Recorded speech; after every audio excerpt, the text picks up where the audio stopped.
Hey, what's going on? Those bums won their court case, so they're marching today. What bums? The fucking Nazi party. Illinois Nazis. I hate Illinois Nazis. This is insane, you guys. Yo, this is sexy, man. Broadcasting live from the internet, it's Tuesday night, and this is the PanelsOnPages.com podcast with your host, Lee Rodriguez. At the end of the day, babies are terrible people, and I'm not sorry for saying it. Jason Knize. Motherfucker, I won best costume! Jose Guzman. Yeah, I know nothing about Firestorm, except for his hat's always burning. And Kelly Harris. Boy, love, it appears we got a penis in the mail. I glued my fucking eyes shut! I just want to see all these Yelp reviews of Jose's jizz. Oh, sorry, I knocked over the salt. Like you had anything better to do.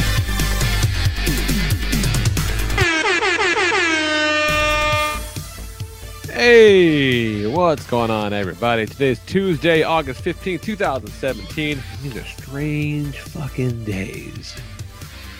Strange days.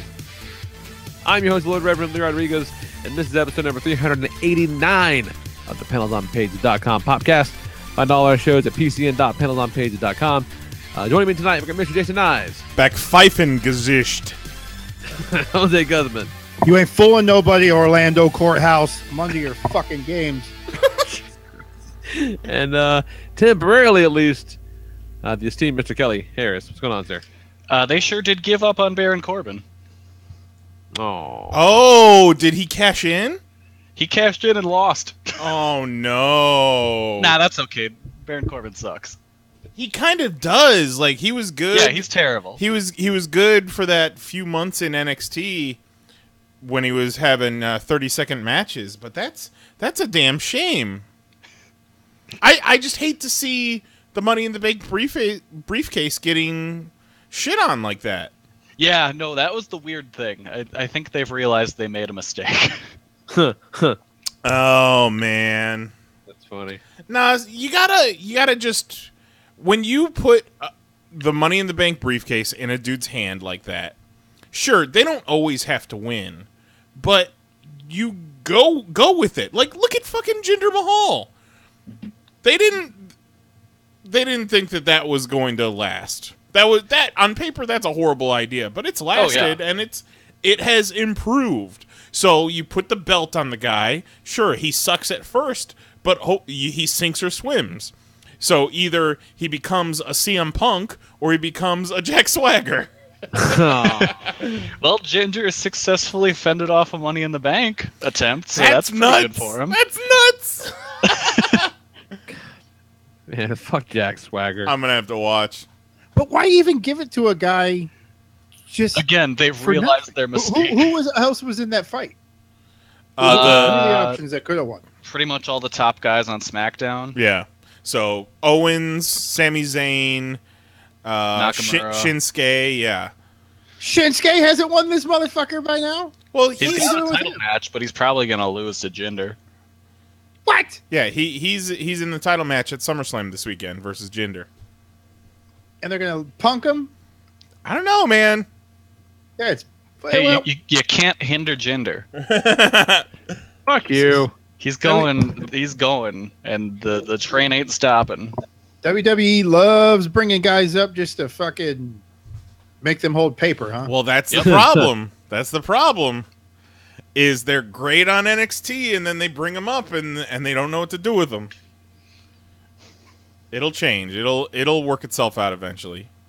Yeah. Probably not. I don't get it. Makes faces and moves his arms.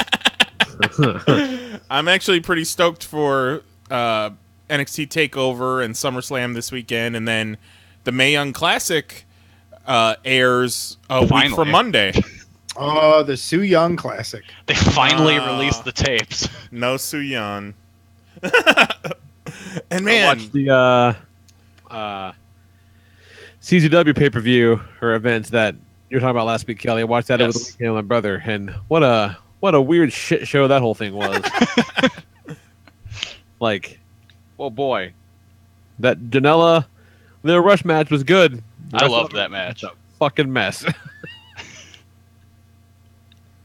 Just a goddamn mess. And you saw what I meant about the skewer spot being extra gross. Oh my god.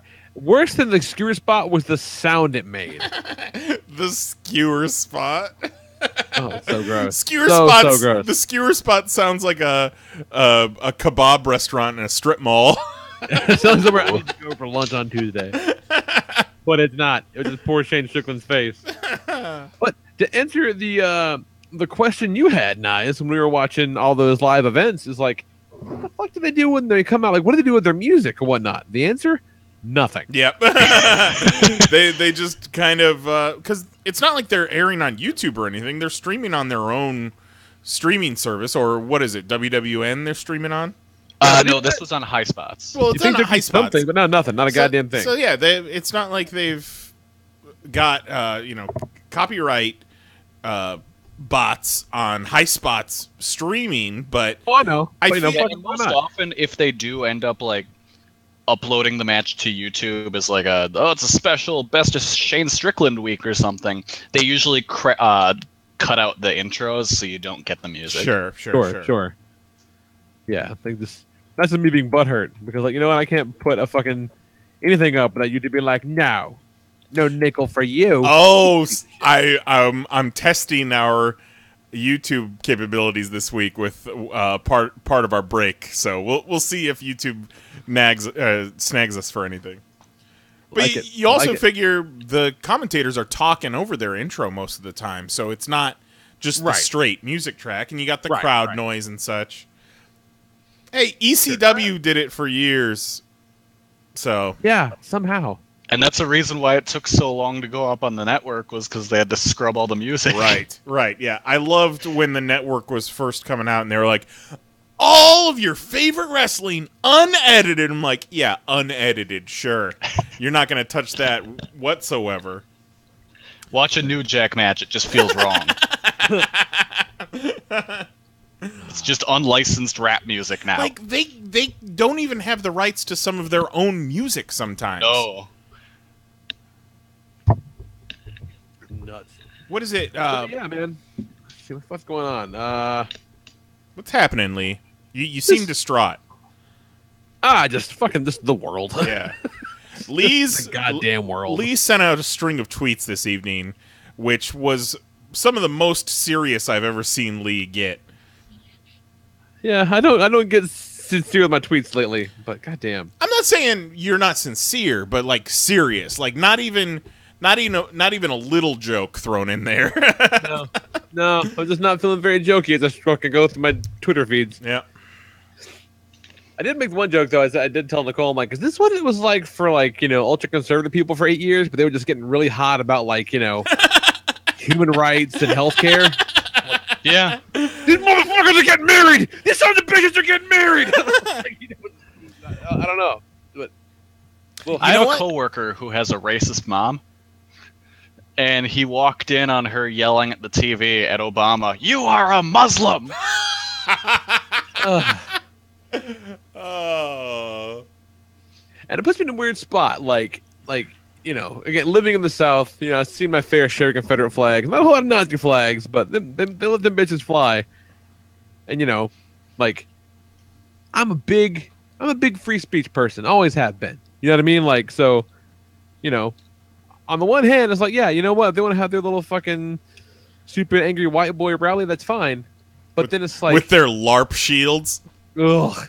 But the flip side of that is if you're gonna do that though, if that's what you're gonna use your lawful right to assembly for, that's cool.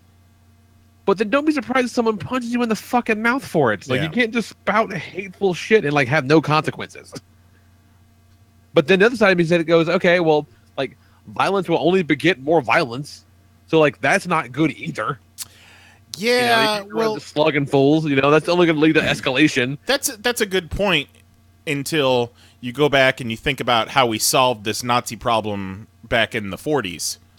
That is also true. You know, we didn't sit down and have a nice civil discussion with the Fuhrer.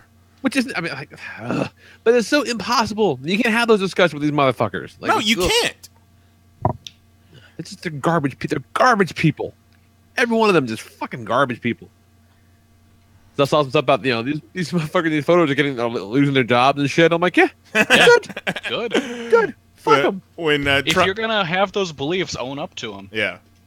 When Trump said this afternoon that he's like, there's some good people on the one side, the protect the statue side, and I tweeted it out basically. You know what? I will give him the benefit of the doubt. Maybe there are some good people on that side, but as soon as the first Nazi flag got unfurled at that protest, you're either going home or you're switching to the other side. If you're some uptight, just Civil War historian is there like, I gotta protect this.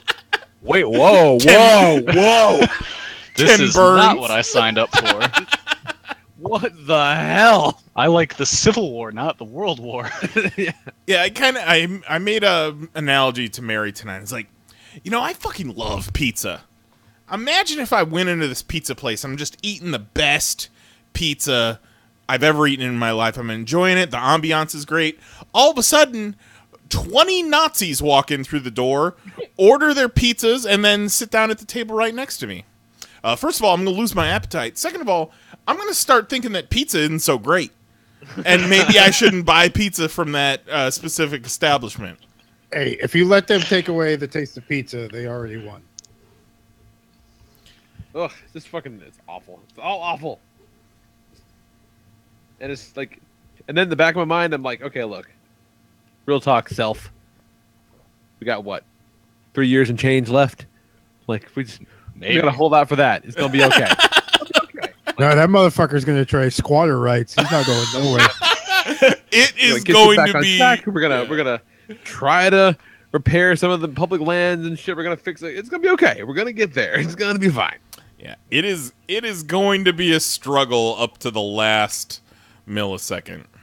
Like every day is like just a living It Gets Better campaign promo. Like every day it's like, ugh. Awful.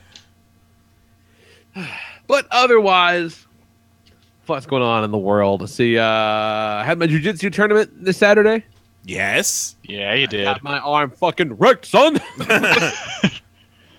It was wild. They told us ahead of time that it was going to be absolute division, open weight. So I guess there must not have been a lot of either not a lot of heavyweight turnout, or maybe only one person signed up for absolute or something. I don't know. But it was a small bracket. Nobody showed up but me and one other dude to fight. That kind of sucked. So essentially it became like best of three. Who's gonna win? Okay, fine. Who's this guy? Dude shows up and my buddy Frame was there coaching me. He's guy's in good shape. Probably weighs about $160. So my buddy from looks at him, looks at me, and looks at him, and looks at me. He goes, "I'd rather fight him than you." That is better. Yeah. And it was great. It's going fucking great. I'm feeling good. Like I'm strong, and I'm just powering through. Down to get the He goes to throw this triangle up, and he's doing shit, doing nothing. Right? Like I can hang out in this thing all day long. It's never gonna finish. It's fine. Said, motherfucker, you're gonna need longer arms. Yeah, it's just nothing's gonna happen. And he can feel it. I can feel it. I gotta get past his fucking knee. That's all I gotta do. I move for the knee. He grabs my wrist for wrist lock. I say, no, fuck you. No wrist lock. And when I move my arm back to get out of the wrist lock, he snatches that motherfucker up and armbars me from the guard so fast and so hard, my elbow went pop, pop, pop. Oh. Like 3 loud pops in succession. And I screamed like a bitch. It hurt so bad. And he fucking rockets up. His face is sheet white. And everyone around is going, oh! Like it was so fucking bad. And he was like, oh my God. Are you okay? I'm so sorry. Like he walked me to the fucking medical tent himself and shit like that. He was a good dude. We're Facebook friends now. He's a good dude, but I'm still nursing some wounds. But it was a lot of fun. I had a good time. It was a good day. And I'm going, the best run tournament I've ever been to. Everything was like tight, and time was great. They didn't fuck you over all day long. So we went out and we had a date afterwards. Me with a, slinged arm. we went to the mall and looked at the Legos. It was fun. Did you wear your medal around like Kurt Angle? Yeah.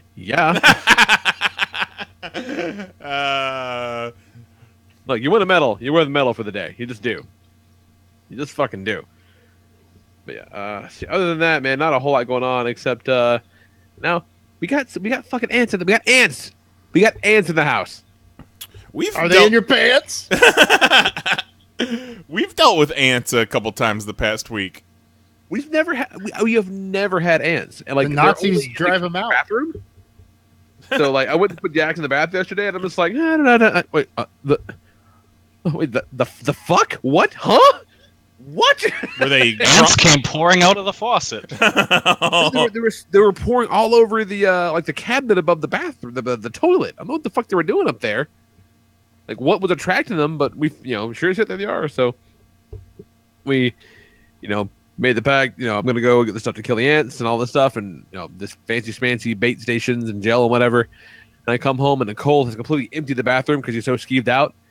I'm like, well, now you took away the thing they were going to. So now they're not swarming around. Now they're not going to carry the shit back to their house. Just, oh, come on. Look, that's how ants work. But we were going to scorch the fucking earth with these little tiny invader bastards.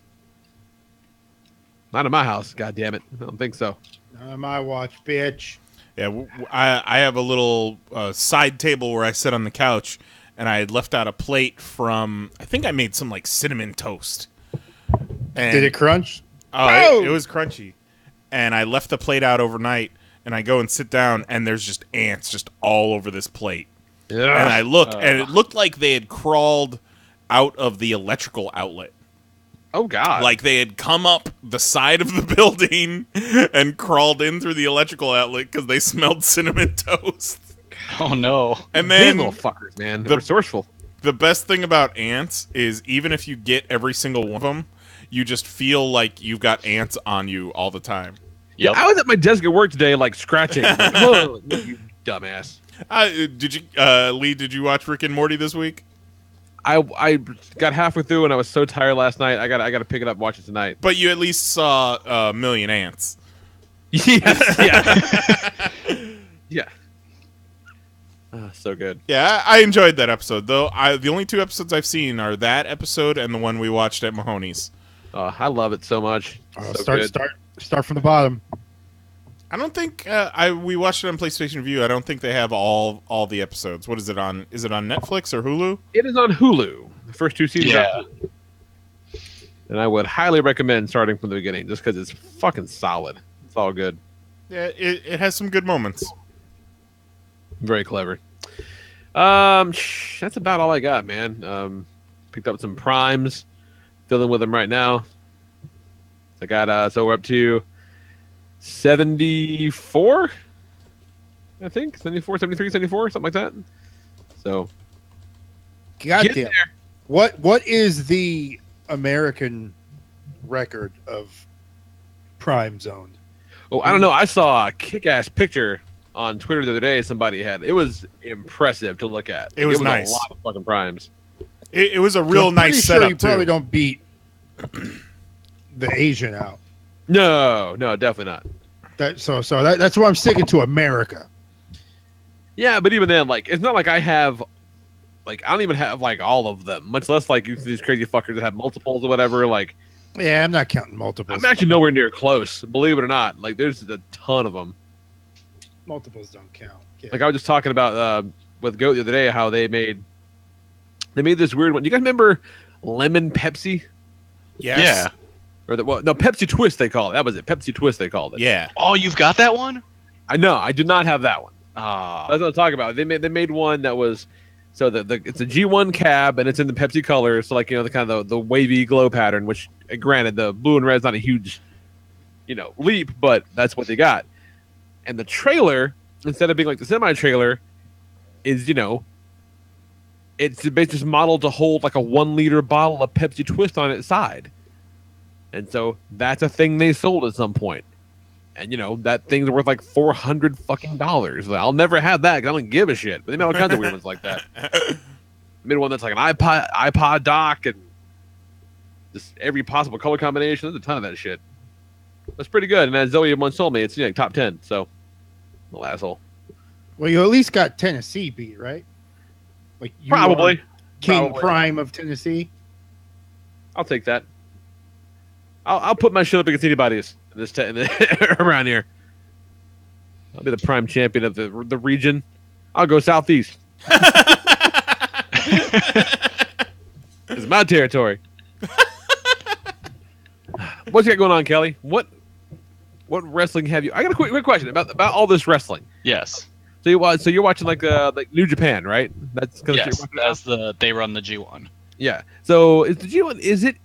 Do they have English commentators or is it purely in Japanese? For the first 2 nights they did, and for the last 3 nights they did. The rest is all just Japanese commentary. All right. I'm just curious. I just can't help but think that affects what you're watching, good or bad, one way or the other. Like it has to have a factor into it. I've come to the point now where I've watched enough shows without commentary, like where they just don't have anything, that a lot of the times if I want to tune it out, I can, and regardless of whether it's English or Japanese, I don't notice it. I thought you were going to say you watched so much Japanese wrestling at this point that you understand Japanese. You can't No, quite but the speak funny it. thing is, I understand more when I'm watching a match with Japanese commentary than I do when I'm watching a match with Spanish commentary. And I took 3 years of Spanish. That's hilarious. So that goes to show what happens when you actually give a fuck about what you're learning. Yeah. It's true. Suck it, Miss Gonzalez. But yes, the G1. Did they do that too when they made you pick a Spanish name, a Mexican name in your Spanish class? No, thankfully. Yeah, we had to do that. It was ridiculous. No, that would happen. Like, you had the option to, but like no one did it. Lee, your last name is Rodriguez. Did they really make you pick a Spanish name? Yeah. I was in Spanish class. I was Sancho. Oh no! Sancho. Isn't that Picked from I really liked Orgasmo? I am Sancho. See, for my class, they would do it where if your name was close to a Spanish name, they would have you do that. But like, Right. there ain't shit close to Kelly. Oh, so if you were Mike, they'd be calling you Miguel all year long? Yeah. Yeah, Like lame. if you were Joe, you were Jose or fucking something. I don't know. Yeah. But yeah, the G1 wrapped up. It was a long tournament, but very good in the end. Tetsuya Naito, my boy, Los Ingobernables, took home the title. Nice. The G1 belt, not the Is he belt, the fucking G1 King trophy. Tranquilo with that guy? Oh yeah, King Yeah, right on. Tranquilo. I thought for sure Juice Newton was gonna win. Juice had a good year. Juice had a very good year. I just wanted to say Juice Newton. Man, it makes me want to get some juice and a Fig Newton. That's a pretty good wrestling name. It's no Blaster McMassive. It's a pretty good wrestling name. Blaster His real name is McMassive. Juice Robinson, That's amazing. but formerly CJ Parker in NXT, Right.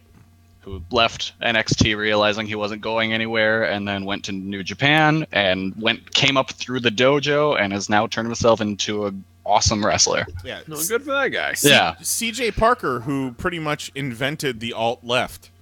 Yeah. And who, in another universe, murdered Kevin Owens in his first NXT match. Yeah. Because he hit him with a palm strike and almost sent his nose through his brain. He Oh, did. God. He did. He It fucked was his real nose up bad. good. Another universe. Kevin Owens probably died from that. They had the same one that the gas station exploded when I did my lighter while pumping gas. That's a crazy ass universe going on there. But yeah, the finals were Kenny Omega versus Naito. Naito won by beating Hiroshi Tanahashi in the finals of the A block. And on the final night of the B block, Kenny Omega finally defeated Kazuchika Okada, putting their series at 1-1-1. After Okada won at Wrestle Kingdom, they went to a time limit draw at Dominion, and then Omega finally was able to put him away. So now there'll be a title match at some point. But what And- about Shibata and Mon Mothma? Well, Shibata did show up, and it was a very heartfelt moment. I cried because he came back after almost dying in the ring, and he just came out as a surprise. And he took a bump, which was huge. He just came out to the ring, did a flat back bump, which no one ever expected he'd be able to do again. He grabbed the mic, said in Japanese, "I'm alive, that's all," and then walked to the back. Oh. Wow. It was an incredible moment. Like, Wow. no one knew it was happening. All of a sudden, they were about to go to intermission. They announced the official date for the next Wrestle Kingdom, and then his music hit, and just everyone lost their minds. But like the way Japanese people lose their mind. It was like No, it was huge. Like, just this huge ovation. People jumping up and down and just weeping. Like, it was incredible. That's funny. It's Yeah, like, so- no, they really legit bopped. Yeah, no. It was huge. Like, it just... Because no one ever expected him to walk out again. Because he almost died. For a while, he could only see out of half of his eyes. Oh, God. Like, he could only... It wasn't like one eye didn't work. It was that half of each eye didn't work. Jesus. And it seems like there was a while where he was just walking around without part of his skull because of swelling in his brain. God. What? That's what happens when you shouldn't do just straight headbutts. Oh, God. He was super dehydrated, and mixing that with the headbutt, he collapsed in the back and had a massive hematoma in his brain. Yeesh. Yeah. My dad always told me no one wins in a headbutt. Nope. Goddamn real as it gets. But then, so finals happens. Naito beats Kenny Omega, and then I have to talk about what Kota Ibushi and Kenny Omega are doing, because it is no one else is doing storytelling in wrestling like this right now. Not for nothing, but Kota Ibushi really does sound like Kukanuva's tag team partner. So this was not on the show. This was posted online on New Japan's Twitter and I think their YouTube. After the match, you see Omega walk to the back with the help of the Young Bucks.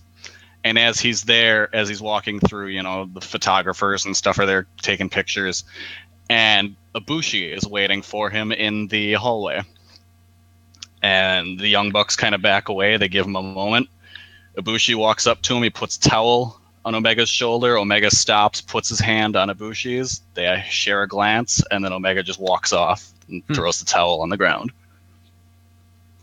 Because they've been just slowly building up the feud. It's not even really a feud. It's just the story between them. Because years ago in DDT, they were the Golden Lovers. And Heyo. that's... Ahead of their time. Yeah. And that's, I guess it was a shoot as well as them just being a tag team. And then they both went their separate ways. And then 2 years ago in New Japan, you had Ibushi challenging AJ Styles for the Heavyweight Championship. You had Kenny Omega, who was part of Bullet Club at the time, accompany AJ out to the ring. And you saw at one point he gets up on the ring apron debating if he should interfere or not. And you just see he eventually doesn't, but it's enough that Ibushi looks at him for a second and then gets caught by AJ. And that's how the match ends. That sounds really sweet. So Like, then, help this kid make it together. and then later you just see there was on Twitter, I don't know where, no one's really quite sure where the picture came from, but it's of the night where that happened. After the match, Omega sitting outside in the rain by himself, just looking sad. What the fuck? Yeah, they've been building this story in a way I have never seen anything built before in wrestling. It's incredible. That's wild as hell. And it's oddly romantic, and I don't know where they're going to go with it. Fucking wrestling, you guys. The king of sport. The only real sport. So why are you leaving this tonight, Kelly? Where are you going after this?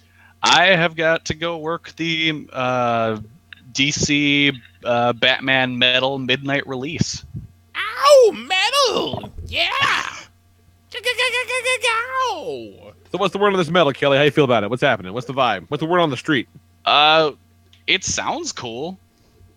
I mean, it originally was going to be called Dark Crisis, and Batman rides a dinosaur in it, so that's rad. It does ride a dinosaur. That is all true. And then there's the big spoiler that came out about something that happens in the book that sounds interesting. Yeah, Joker's a velociraptor. Oh man, I'd be into that. I won't say what the spoiler is, but it's a character shows up that is not from the DC universe. It's also not a Watchman. Oh shit! Huh. Wolverine. Fox said, "Fuck you." It's Quail Man. Whip, whip. And then the other thing I want to talk about from this week is I've been playing a shit ton of the demo for Monster Hunter Stories on the DS. Oh yeah, keep forgetting that's a thing. They give you like the demo, and it's just the first few hours of the game. I played 5.5 hours before it got to the point where it's like, oh, you need to play the full game to progress farther in the story. Wow. Like, that's a big-ass demo. Yeah, it is. And then even after that, you can still just go wander around and do, like, subquests and stuff. Damn. Yeah. It's a Hell Aces demo. Wow. Yeah. No, I'm super psyched with it. It's kind of just like a game on its own. I really recommend checking it out. I've had a super fun time with it. And I've never played a Monster Hunter game prior to this, and it seems like a good entry point because it's different from the others. It's more like a traditional RPG. You get to hunt monsters, I take it? Yeah, you hunt down monsters, and they're your friend too. Okay. So got a slight Pokemon vibe out of it, a little bit. Yes, very much so. All right. Check that shit out. What you got going on, Mr. Knize? I watched some cool shit this week, but I want to start off with probably the saddest moment of my week. I don't know if you guys saw this on Twitter or not, but The Rock got his Brahma Bull tattoo covered up. Oh, yeah. I did see a picture of that, yeah. I don't like it. What? Yeah, you didn't see this, Jose? No. What? He got it covered up with this huge black and gray, like, it's a bull skull that's just weathered and broken, and it's a really well done tattoo, and keeps the theme of the Brahma Bull. But man, it just made me real sad. Cause Yeah, it's just not that. Like, I mean, the Brahma Bull's iconic. yeah, so iconic that he uses it as his logo for all of his companies. Exactly, yeah. Like, Very odd. it's on his Under Armour sneakers. It's on his clock app. Yeah, it's a dope tattoo, but not quite the same. But you know what? Oh, this motherfucker's got wings. He's flying around my face, taunting me. Oh, winged ant? Ant? Wing ants. Look at this motherfucker. Oh. Oh, you fucking prick. It's Antony. Oh. But you know what? It might have made Is me there only sad. that one photo? Pretty much. I'm going to kill your whole goddamn family. It might make me sad.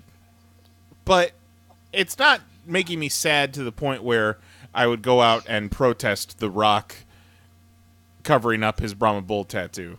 Well, that's good to know. But you know what?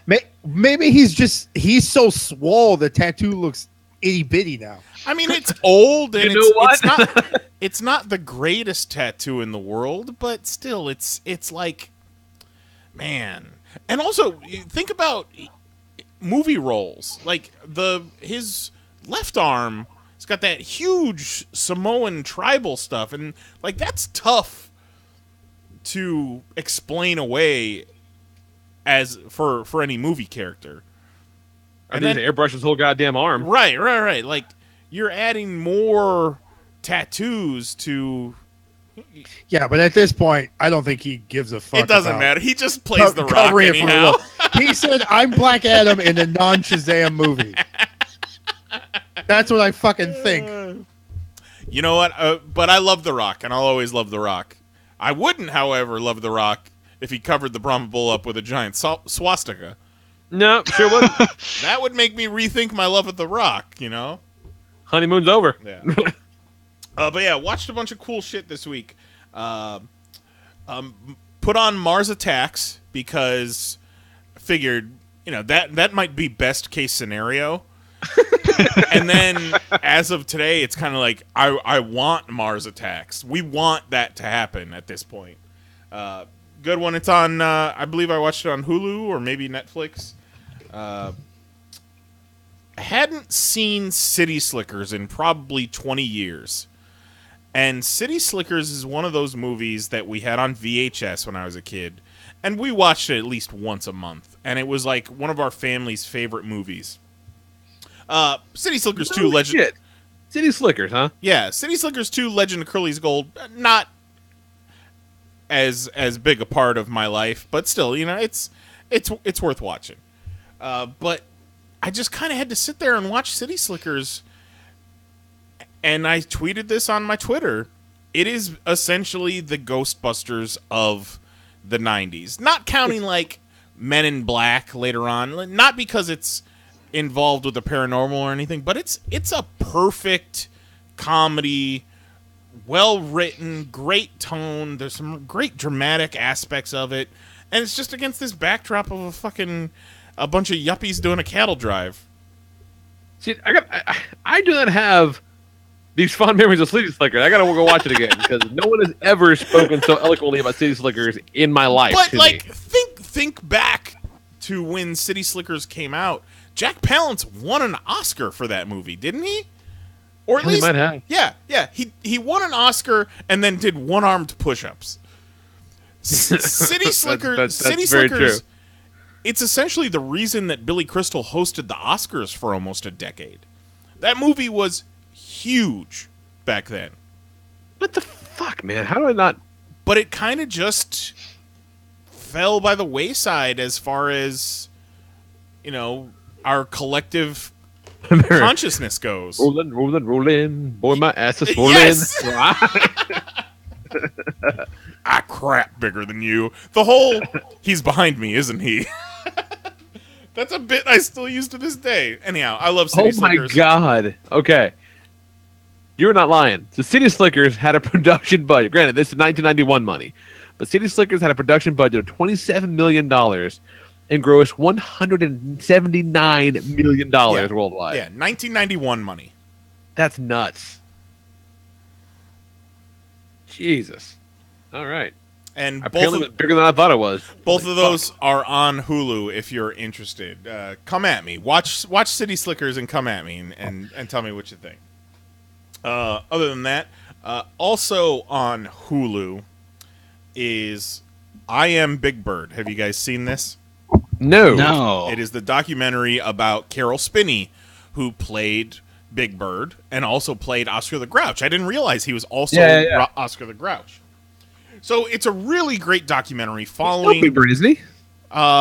He as recently as the documentary, which is a few years old, he was part-time Big Bird. He was training a Big Bird stand-in, which, you know, is what got Steve Whitmire fired as Kermit because he wouldn't train somebody. Right. But it's a great. It follows him from his childhood, his love of puppets, how Jim Henson discovered him. That's cool. It goes through the whole like fucking crazy popularity of Big Bird. How he was essentially the most famous thing on the earth at one point. It's really interesting how it talks about how Carol Spinney wasn't like part of the clique, like the Muppeteers clique, because he's in the costume as Big Bird, and then he's in the trash can as Oscar, whereas when the other puppeteers are working together, they're all standing side by side, shoulder to shoulder. They can all look at each other, talk to each other, and he's kind of off on his own. He's segregated. Not really on set, right? So much. Well, he's on set, but he's alone. Right? Yeah, he's that's what- lonely that's what I mean, yeah. inside the costume or in the garbage can. One of the most interesting fucking things about this whole documentary, and it blew our mind, was they were talking about taking NASA was interested in getting some notoriety, some good press. So, like, let's bring Big Bird up in the space shuttle and have Big Bird orbit the Earth. So, Wait, no. So Carol, they talked to Carol Spinney, and he's like, "Well, I kind of have to do this. Like, you don't pass up an opportunity to go on into space, to fly in space."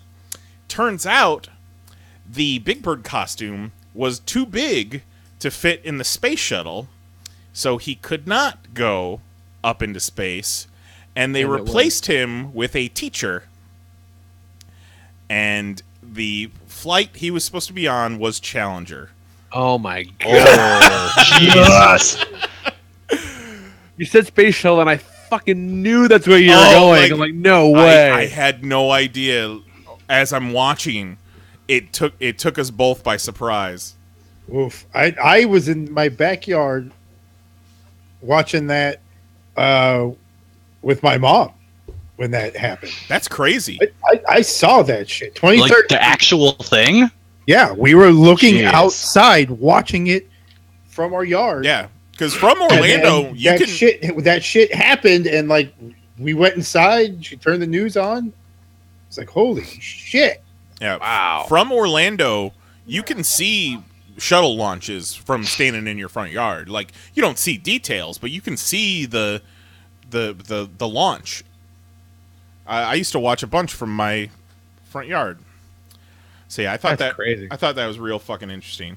Last but certainly not least, Saturday, Disney XD was playing the premiere of the new DuckTales series for 24 hours straight, and it is great. It's so good. It is Nick Turtle's level great in quality Strong words. and reverence to the source material. It isn't like the cast all-star. Yeah, the cast is great. Scrooge is David Tennant. Huey, Dewey, and Louie are John Ralphio from Parks and Rec, Abed from Community, and Drunk Uncle. Webby is one of Garfunkel and Oates. Nice. And Launchpad is Beck Bennett from Saturday Night Live. They're all great. And one of my favorite parts of the show is Donald Duck is in it. And he is, like, he wasn't really in the old DuckTales show, but he's a supporting character, almost a main character of this show. And they make it so that you could barely understand him as he's talking. Like, and sometimes you can't understand him at all. Yeah, and yeah. it makes me laugh so much. Because he's just like... like, what? He's the Boomhauer of the show. Kind of, yeah. Or like, I thought it was great. I've only managed to watch half of it. We watched half of it like 3 times because Jax loves the sequence with the dragon so much. Like everything about that dragon sequence, he's just so into. oh, it was real cool. So we watched that a whole bunch of times. I'm like, there's a whole back half of this. I would like to see the rest. I'm like, no, dragon. Like, yeah, it's great. Like, I started marking out right away when they're like dropping. They reference Spoonerville and Saint Canard and all this shit. I'm like, oh, they're going hard on the mythos. What That's was great. the location from Tailspin? Cape something? Yeah, They reference yeah. that too? Yeah. Real good stuff, y'all. And Yeah, it's- I don't think I'm out of line comparing it to the Nick Turtles. No, I don't think so. I think it's great. No, I'm way excited about the rest of it. It's wonderful. And then lastly, I had owed my lovely wife Mary a sushi date for her birthday. Finally got some money in. Went out to our old place back where we used to live. After she got a adorable new haircut, I want to say that first and foremost. And we just had one of those sushi meals that was perfect and amazing, and we high-fived afterwards. It was so fucking good. And that's it. Fuck yeah. Transcendent Sushi is the best sushi. Oh, so good. What you got, Jose? I have fallen back into Pocket Mortys because apparently they added like 80 more. Oh, jeez. And they got a multiplayer now, too. I noticed that. I'm not That is fucking with it, interesting. but I know it's a thing. Yeah, I haven't pushed it yet. I haven't dared to take my shit online and get whooped by some 5-year-old mom's phone upside down. Yeah, they're at the point now where I guess now that the show's back, they're adding new Mortys and new Ricks even like every week now. Yeah. They added a lot of stuff. You can custom. You can pick what type of Rick you want.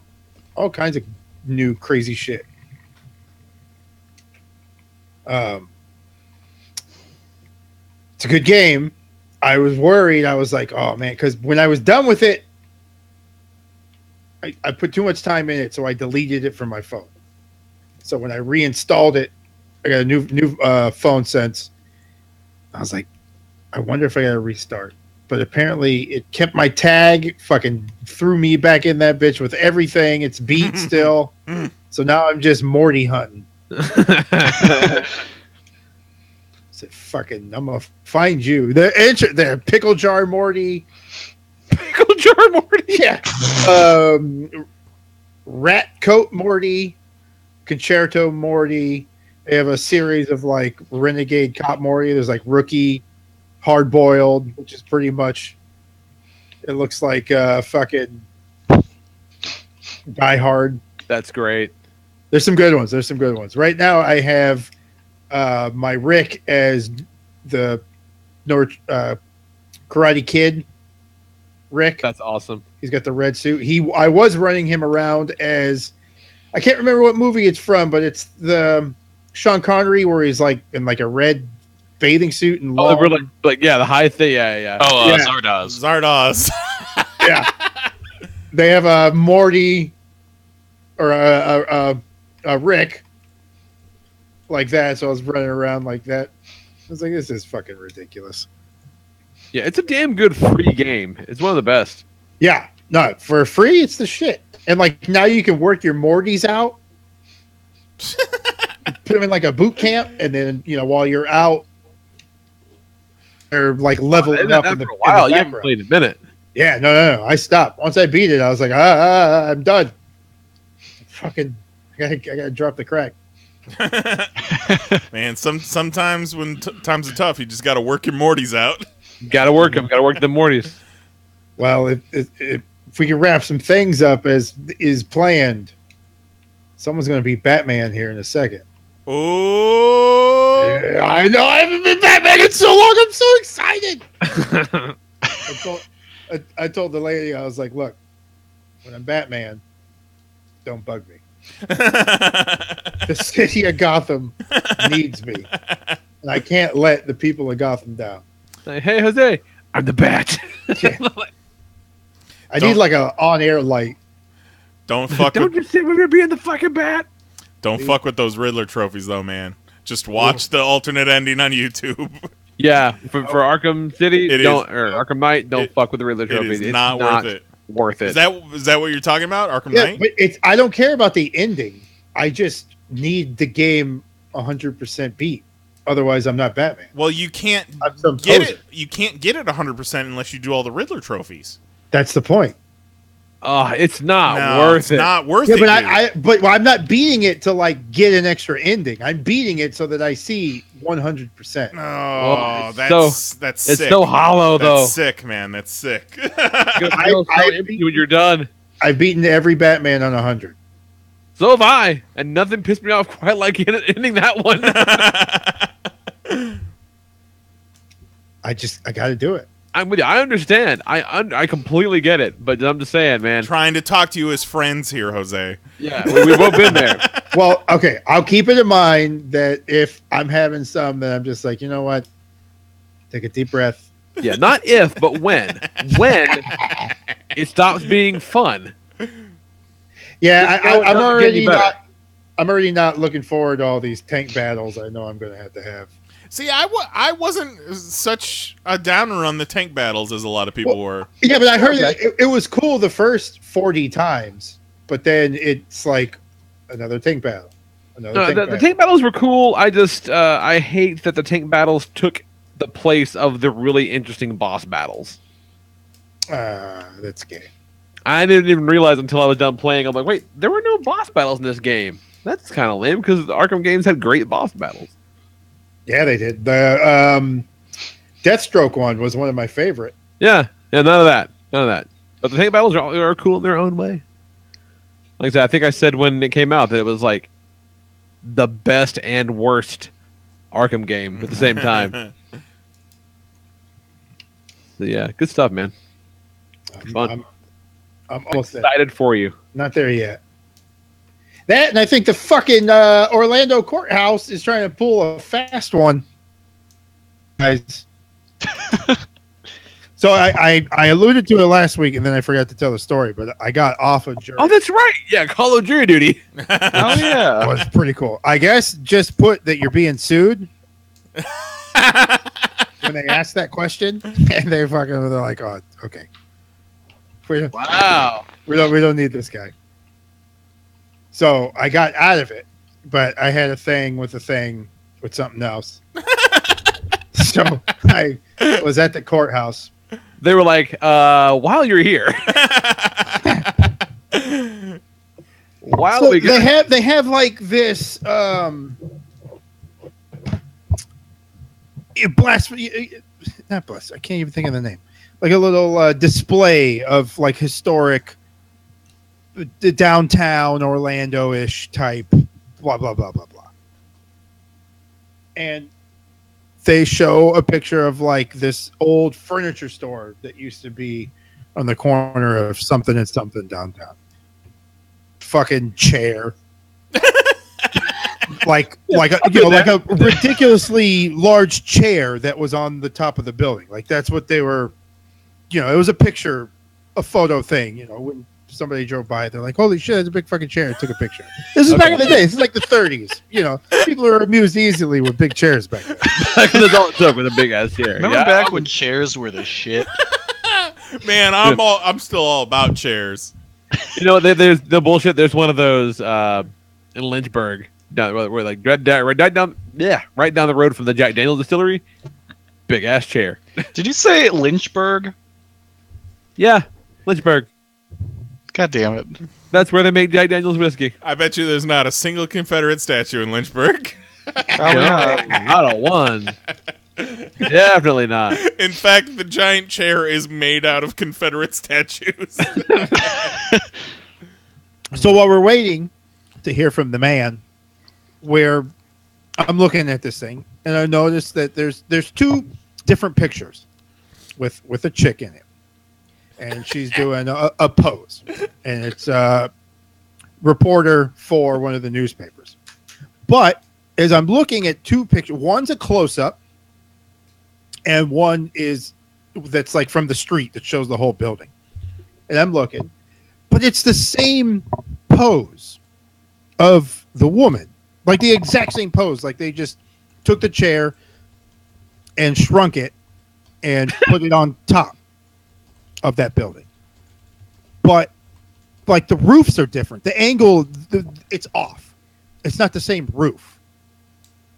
So Jose's walking to the courthouse. Fake news! Fake news! what I'm saying is that picture was either taken at the exact same moment from two different angles, and they happen to have that picture from that exact shot from two different angles, or they fucking superimposed it on one of them, and you're fucking lying to me.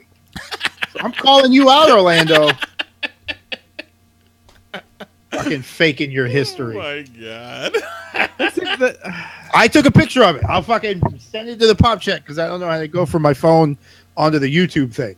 And you tell me what you think. Huh? Hey, there's photos of us at the signing of the Declaration of Independence, so Yeah, but we're not posting it in the courthouse claiming it to be the gospel. I would. There, I posted it. in the thingy thing. He said, "You bet your ass I would." I'm just saying.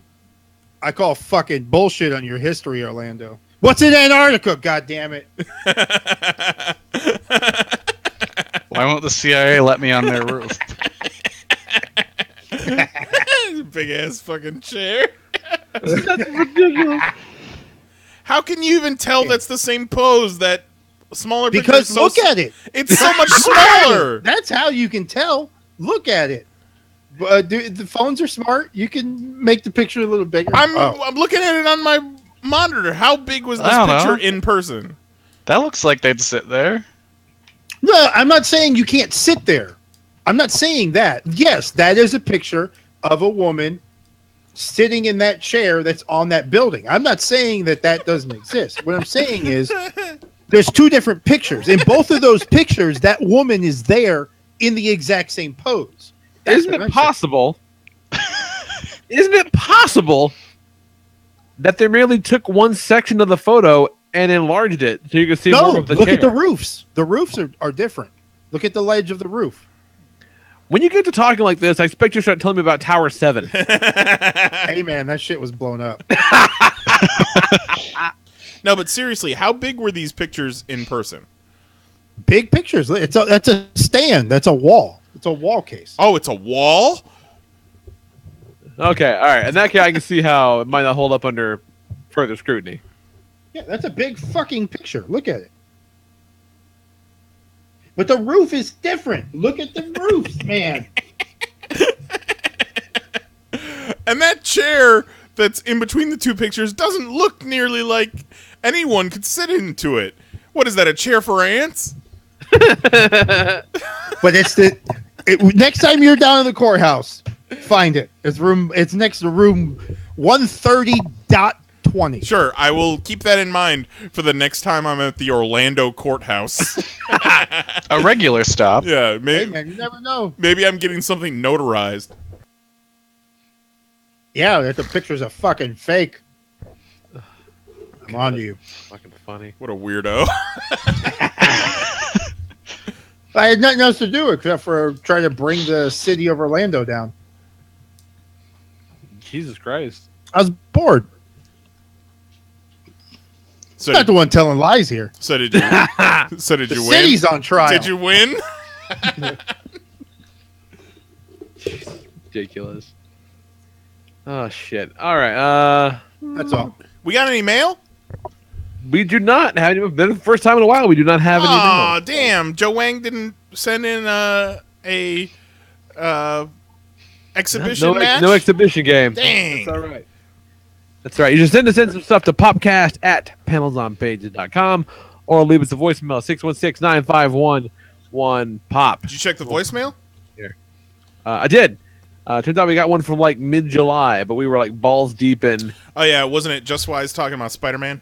Yeah, which is fine. Like I would no bullshit. Would have loved to have engaged in that, but we were way too busy with basketball. Anytime you want to bring it, Joe Wang, bring it. Yeah.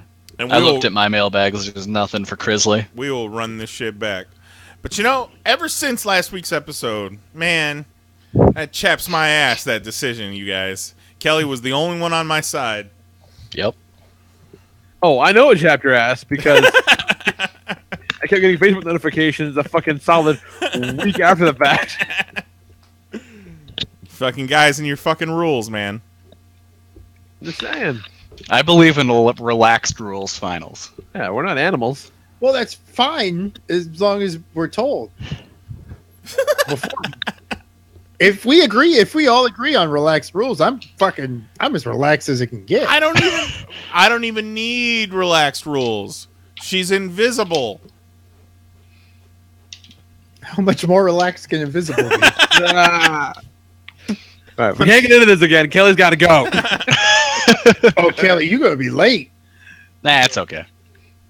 Nah, he was gonna leave at 10:30 his time, right? Okay, that's Yeah, 10:20, 10:30, roundabout there. All right, we got time to get through the break and maybe some news. Fuck, we'll wrap this shit up early because. I'll probably take off now. Yeah. Okay, All right, Kelly, we love you. fine. It has been a Bye. lovely evening. You were the only one. Unmute your mic. You were the only one that had my back last week. Always. Oh, just kiss already. I'm gonna hold you to that. Oh man, we'll just wait till New Orleans. Whoa! The big easy, mon ami. Oh, You're gonna talk that way. baby, mon ami, gonna smooch some dudes. You should go dressed as Gambit. Amazing. Lash Well, LaRue. good luck with your midnight release. Oh, thank you. Hope the dildos don't come out in too full force. It'll be all right. See how it goes. Usually the midnight releases aren't bad. It's just we've only done a couple of them, but it's usually just people excited about whatever's happening. Well, that's great. More of that, less of everything else. That's great. Is that Sweetie Pie Scott Snyder going to be there? No, but he said he might call. Oh, sweet. Well, Yeah. when he calls, you should conference him into the podcast. Like, hold on, let me transfer you. What? How do we conference calls into Google Hangouts? You got Google Hangouts? Launch that app for me. I'll send you a link on Messenger. Yeah. You got to be Hold on my a friend, second. though. You got to be Facebook friends. It's gonna be worth it. Just hang out for a second. Well, Hold on, check your DMs. Check your DMs. Speaking of Kelly, you're going to be disappointed because, we still might interview Robbie Wrist this week. So, Oh, I'd be so sad if I missed that. we're going to hold out hope. Robbie Wrist might call after the break, and we can have that interview that we scheduled last week. So, Let's just say, he's never said that he wasn't going to call. Right. Yeah. Those listening at home, stay tuned for that Robbie Wrist interview. It's a big deal. It's good stuff. Just in time to promote Sharknado 5, which came out 2 weeks ago. Yeah. Super timely. Super timely. And remember, if he's not on, next week's episode title is Kelly Harris shoots on Robbie Wrist. Oh, no. Because that's every YouTube wrestling video is so-and-so shoots on something. Yep. When they're literally just talking about whatever it is. Right. Well, I mean, it's a shoot. I prefer when the title's like, Honky Tonk Man buries this guy. It's a shoot. I was like when it's like Kevin Nash shoots on Scott Hall. Then you watch the video, it's like, oh, Scott Hall's a good dude. Yeah, sure is good. What a shoot! Every week the podcast is a shoot. It is. Every So week. next week Kelly Harris buries Robbie Wrist. Oh, man. No works on this side, goddammit. And No. we're going to bring on Corey Feldman to help. We Yeah, could I probably... cannot he's tell the you- alive one. How fast I would jump at the chance to interview Corey Feldman. We could probably get Corey Feldman if we tried. I bet I could. I'll bet we He was could. on Wendy a couple weeks ago. Wendy Williams? Yeah. Or wait, no. Maybe I saw him on the Today Show. I I thought saw you him were on like- something. he He looked was- ridiculous. He was at Wendy's. He was like, hey, I got one of those free small Frosties. And he had his girl singing group with him. What is it? Corey's Angels? He's still doing that? Oh, yeah. He's touring. Yeesh. What a delightful weirdo. Or at least a weirdo. Man, Michael Jackson did some weird shit to that guy. Yeah. Let's take a break. We'll come back in a minute. All right. Bye, Kelly. Have fun. Bye, guys. Double murder, suicide. Double murder suicide. All right. Love you, kids. Bye. Well, that's breaking news. It had Breaking the word, news, it's break time. it had the word break in it.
This is the Texas Rattlesnake, Stone Cold Steve Austin, back to tell you about the best damn ice cream place in the world, Stone Cold Creamery.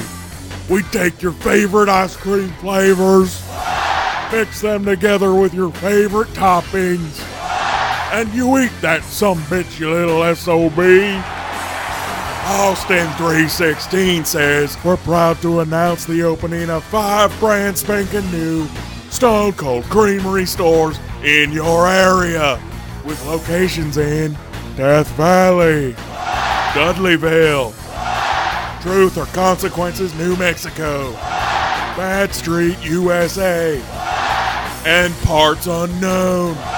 Enjoy our newest Stone Cold Creamery ice cream flavors, including Tito Santana Banana, the Wild Samoas, Raspberry Wyndham, Bad News Brownie, Pralines and Ming, Coffee Kingston, Sin Caramel, Death by Sexual Chocolate, Strawberry Horowitz, Antonio Inoki Lime Pie, Gilberto Del Rio, Coconut Beware. And that's not all. We've got the Living Legend Cherry Zabisco, Ricky the Dragon Cream Float, the Grape Muda, Tatsumi Fujinami, and 4 Horse Mint. Give me a hell yeah! Get your ass down to the nearest Stone Cold Creamery. And that's the bottom line, because Stone Cold said so. Stone Cold Creamery is not affiliated with Stone Cold Steve Austin, Cold Stone Creamery, World Wrestling Entertainment, or its subsidiaries. Oh, hell yeah! Strawberry Wyndham.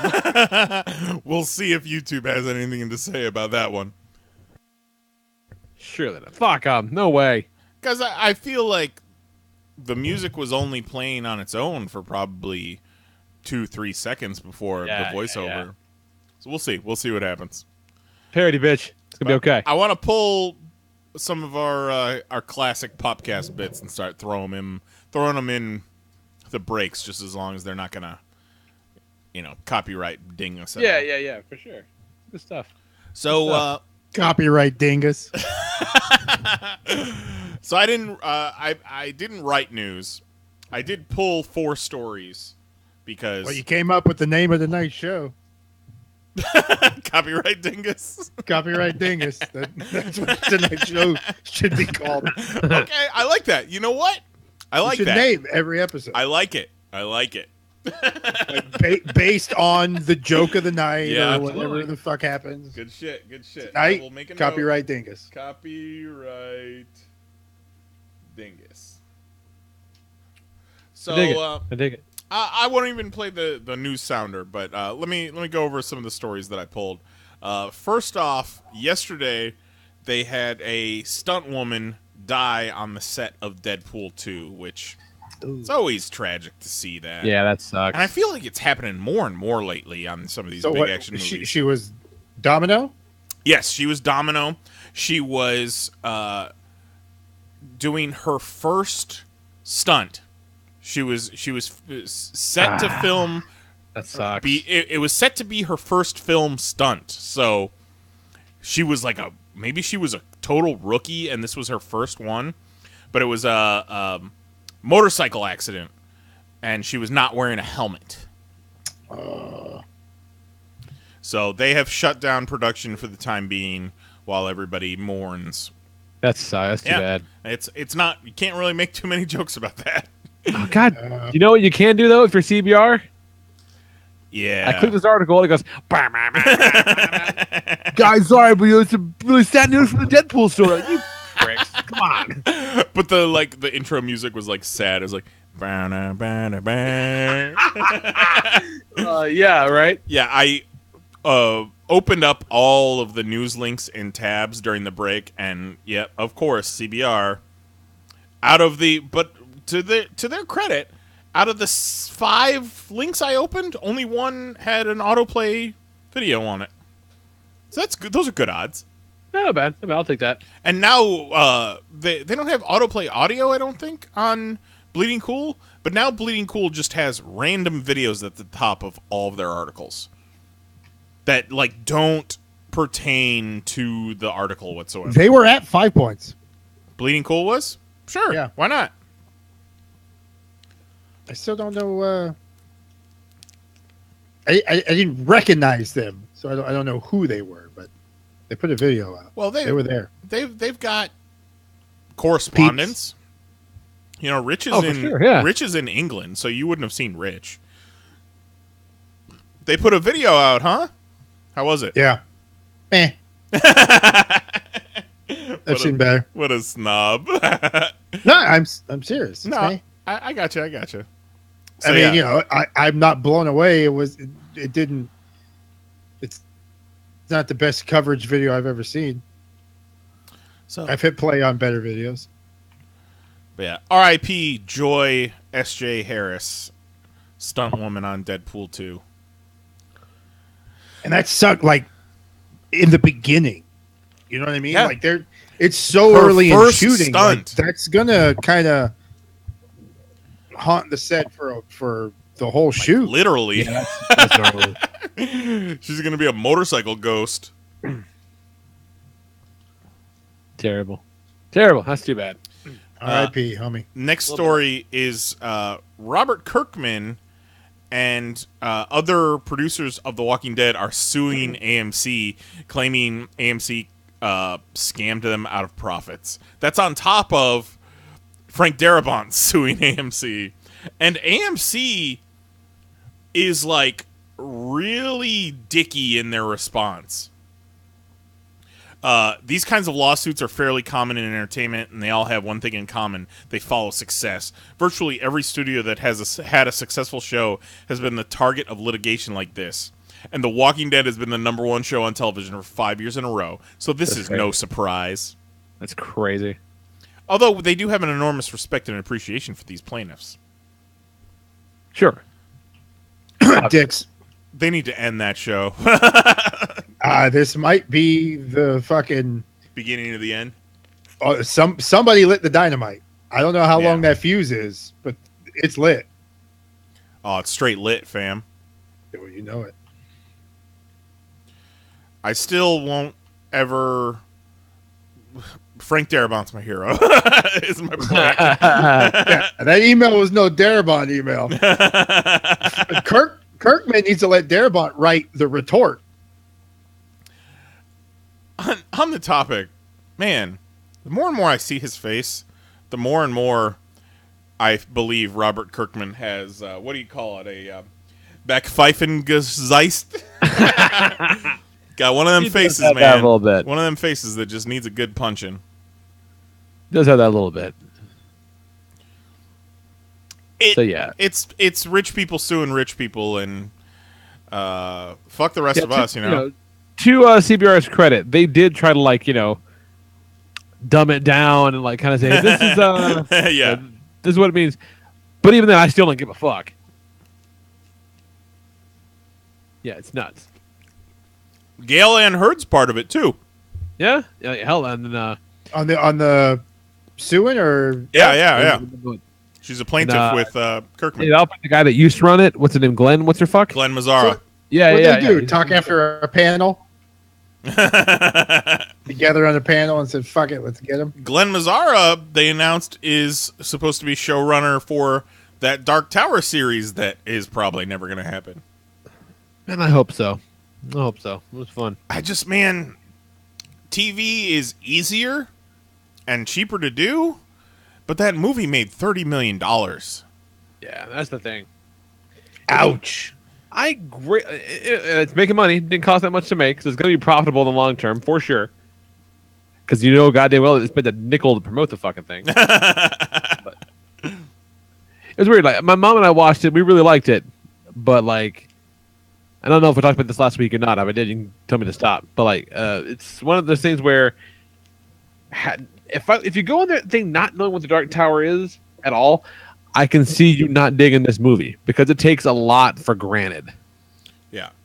And a lot of that's kind of from what it is. Like the end of the Dark Tower series, the books is essentially, that hey, Roland has done this before countless times, will do it again countless times with his variations on his quest. You know what I mean? Kind of Groundhog Day in it, but not knowing that he's repeating it. Maybe eventually one day he'll get to stop. And so this movie is not an adaptation. It's like another go. Right. Which is actually pretty cool. But if you did not know that going into it, it's confusing because it's not adapting the book you've read. If you've never read it at all, it's confusing because it throws you into the middle of some elements that really are not fully explained unless you know what the fuck's going on. So, especially in a 90-minute movie. Yeah, it was super tight. Like it was good. I liked it though. I really did enjoy it, but I can see where other people would have issues with it for sure. Well, what's funny is they're talking that the series is going to be an adaptation of I think they said it was the 7th book, which the 4th book, Wizards in Glass. 4th book, which is essentially the origin story. Yeah. Which, guys, like, start with that in the TV series, and if people dig it, make Then the jump movie. Yeah. Go series, movie, a series in between the next movie, the next movie. Well, they did it like they're doing it kind of like the way the book did, because the book they introduce you to Roland's character, and then kind of, I think it's a storm or something. Some reason they have to stop, and so like now that everyone kind of knows each other, they're like, "Hey, man, what's your fucking story?" And so like the book is framed in the present day, like him telling him stories. So, presumably that would mean, and Elba said he's on board to kind of come back and play Roland for those framing sequences, and kind of, which is kind of neat. Then have some other guy playing young Roland and whatnot. It's cool. Like it could all still work, and I hope it does, but it's not blowing up. Yeah. Rolling. Will this series keep rolling? Oh, he's good though. He's really good in it. Even McConaughey, who I'm iffy on, was really great. Well, Watching him, I dig how he loads the guns from seeing the previews. Yeah, like the gunplay looks like it could be pretty cool. But before I see any gunplay movie, I gotta get me some John Wick 2. Yeah, son. Still haven't seen that. I'm so disappointed in myself. John Wick 2, Baby Driver. I'm disappointed in you too. You know what? Fuck it. Me too. Let us down, Jose. I'm not mad.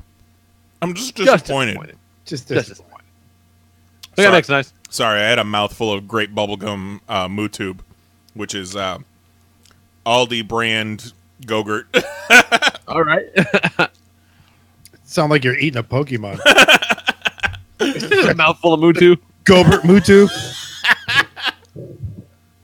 Well, before I move on to the next story, because you were talking about the trailers for Dark Tower and the way he loads the gun, it made me think of this Hitman's Bodyguard with Samuel L. Jackson and Ryan Reynolds. Yeah, that looks interesting. So, I remember when the trailers first came out on the internet, I thought it looked interesting. But because it's getting closer to the movie coming out, they've obviously amped up their marketing campaign. But what I do not like is on their official Facebook, they are promoting this movie as Deadpool meets Nick Fury. Like word for word, Deadpool meets Nick Fury, or Deadpool meets Nick Fury in a bus full of nuns and a bomb or something like that. That sucks. The Deadpool meets Nick Fury sounds like a Kerouac review of the movie. Like, that's how he would phrase it on his page. And that's cool. But if you're the movie studio and you're promoting it, don't promote it using characters from two other studios. Yeah, that's lame. Other movies that you don't have the rights to. I hope someone sues their ass for that. But then on the flip side, they've got a trailer running. They got a TV spot right now that's running. And instead of using the quotes from reviews, it's quotes of Ryan Reynolds and Samuel L. Jackson talking shit about each other. I've only seen the one. That's kind of great though. And the one I didn't see a whole lot of Ryan Reynolds in it. It was a lot of Sam Jackson and Selma Hayek. Here, let me. It's a 30-second TV spot. Let me pull this up real quick, and you can listen to the audio. The summer's biggest duo are feeling the love. I will bust a cap. Have you ever said please? Please, why are we always yelling? Ryan Reynolds Graves, Sam Jackson is obnoxious in every way. Someone just taser him. Samuel L. Jackson calls Ryan Reynolds extraordinarily annoying. Not a fan. How about we never speak of this again? And Selma Hayek proclaims Sam and Ryan need to stop flirting and get a room already. What? Really? The Hitman's Bodyguard, rated R, August 18. It's clever. I like that. They kind of gained back some of that goodwill that they lost when they promoted it as Deadpool meets Nick Fury. Don't do that. Less of that, more than other thing. That's good. Yeah, like I went on a rant on Facebook Messenger, and I was like, "What if other movies did that? Like, The Punisher meets Don Draper, led by Lex Luthor, in this summer's big hit, Baby Driver." Don't. Terrible. Don't fucking do that. Lee, you seem to be super stoked about this announcement that Netflix has acquired Mark Millar's Miller World. I don't necessarily know that I'm stoked about it. I'm just really puzzled. Really? They're losing Marvel. They're losing Disney. Right. But that's years down the line. Yeah. Because I they don't think were- those- but that's why you get something going now. Sure. Yeah. I mean, at first I was really confused, but then the more I think about it, it's like all Mark Miller's been writing are movie pitches anyway for the past several years. Absolutely. Like that's all they fucking are, and it's working out. I mean, his shit gets made into movies. He found the fucking formula. He's like, I don't need to try and make comics for comic people. I need to make comics that'll get options into movies. That's where the money is. Yeah, and that means that he's really good about the creator-owned part of it. So that means that the artists he's working with get their fat fucking movie checks too. Right, and because it's not Marvel, he's getting the money for it. It's not. He's not just getting a thank you in the credits. Yeah, exactly. And he's been doing some really great stuff the past few years, man. Like the last, once he got over his okay, it's 3 years in, we better rape someone. Like once he got over that shit and actually started telling these stories, there's some really good stuff, man. Like Huck was really cool. Chrononauts, I fucking loved Chrononauts. So then he just finished Reborn with Greg Capullo. There's some really good shit, really, really good stuff. So a lot of that could be, I mean, we're talking, TVs and movies, really cool. But I could just hear Mark Miller's boner from my house. Just I think his eyes turned into cartoon dollar signs for 3 days. He turned into a literal Lucky Charms leprechaun. Yeah. Oh, me pot of gold! Stay away! This is Miller World. Yeah, it's just fucking nuts. It's crazy. But good for that guy. Good for everyone involved. But man, Netflix makes great stuff on the general whole. So having something to pull from. About them having $20 billion in debt or some shit. I saw that headline too. I don't know. That can't be true. That can't be true. There's no fucking way it's true. No. It could be. It was so ridiculous, I didn't click on the obvious clickbait article. There's no fucking way that's true. But I mean, if you think about it, they're making $10 a month off everybody. And that was what they were making when they just were licensing other people's movies and TV shows. Right. But now they're pouring money into their own original stuff. So what's cheaper, to license stuff to play on Netflix or to pour money into your own stuff?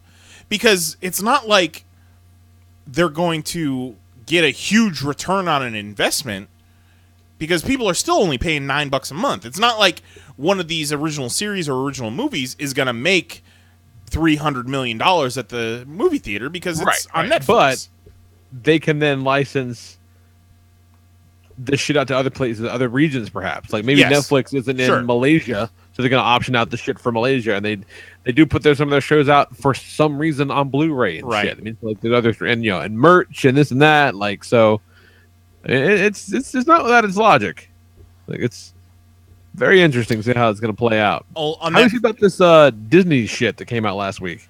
um, For those that don't know, that the word came out that in 2019, the Disney stuff's going to fall off of Netflix, and they're going to launch their own streaming service. well, they're going to launch their own ESPN streaming service, and then they're also going to rumored to launch their own Disney streaming service. Right. They're not gonna stop at ESPN.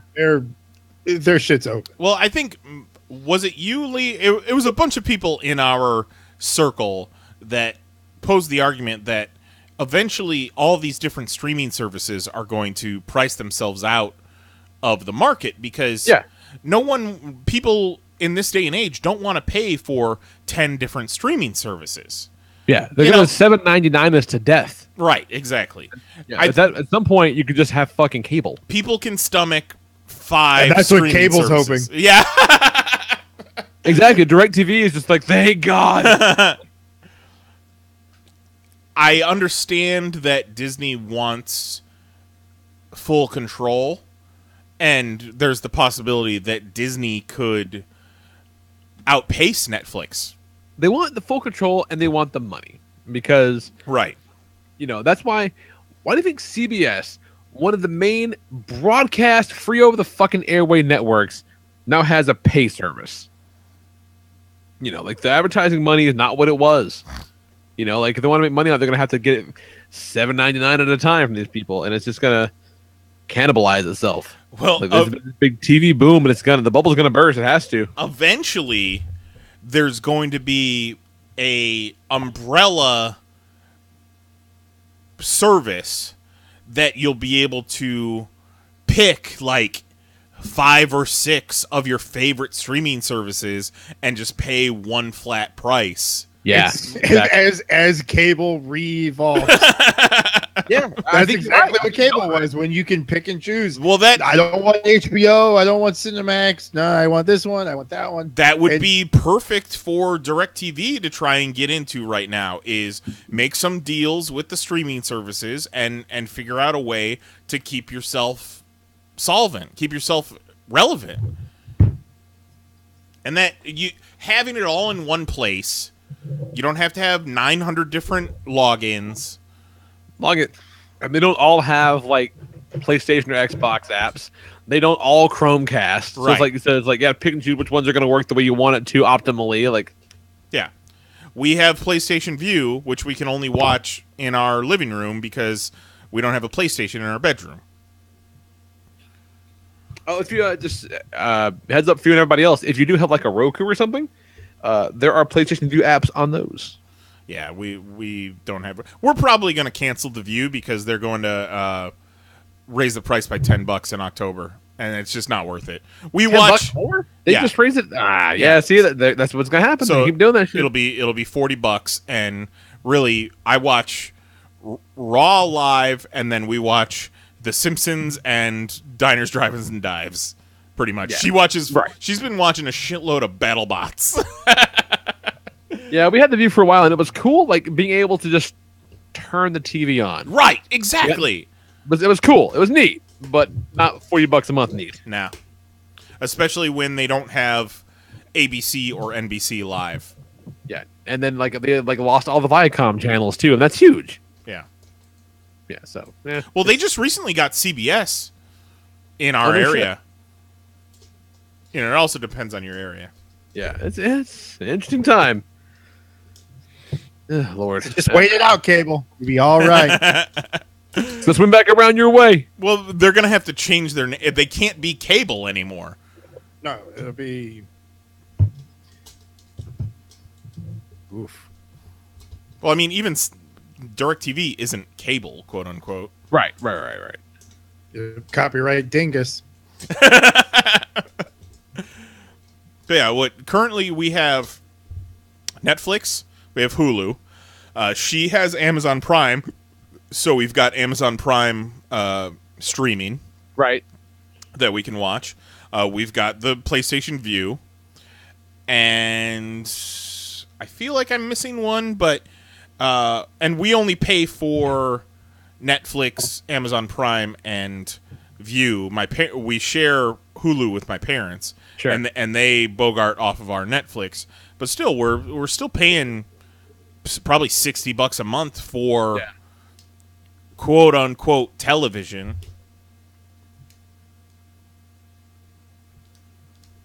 And at some point it's going to creep into you could have just regular DirecTV for that. Right. But then you don't have all the Netflix originals and shit like that, so you're still going to have the fucking Netflix. Right.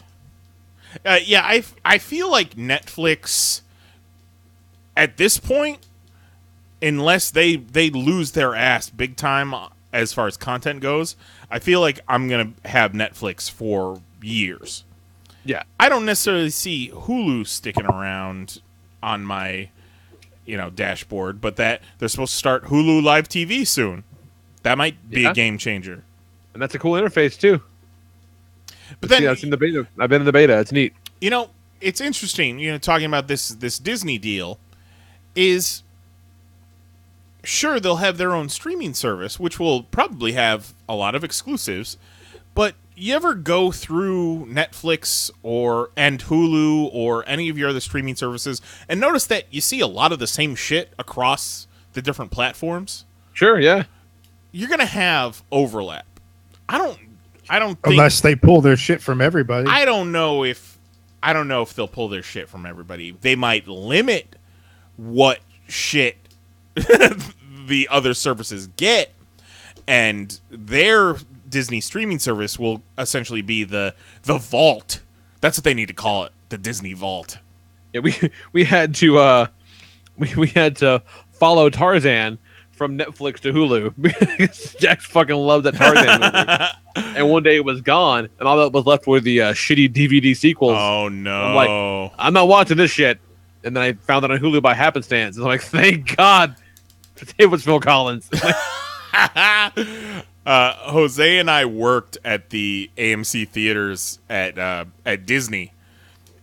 He left like right when I started working there, but it was the summer that Tarzan came out, and they had the 2 monitors in the lobby that would play movie previews constantly, and I must have heard "You'll Be in My Heart" 9 billion times. And it is hands down like the worst song from the movie. To the point where we were at a Chinese buffet at one point years later, and I'm sitting there, I'm like, what the? This is Chinese "You'll Be in My Heart" playing over the loudspeakers. That's fucked up. And then the final story I've got this week is, it's really interesting to me because I've had this thought previously, and I've had various discussions with people about this before. But Rhode Island Comic-Con last November promoted the appearance of Stan Lee at their show as the last time Stan Lee would appear at such an event in New England. And this Bleeding Cool story here even has a screenshot of the paperwork that says, number 5, Stan will be promoted as last New England convention appearance. Stan Lee's last New England convention appearance. But Stan Lee is not only going to be appearing at HasCon, the Hasbro official convention that's going to be in Rhode Island the beginning of next month, but this weekend, is it this weekend or last weekend? He is going to be...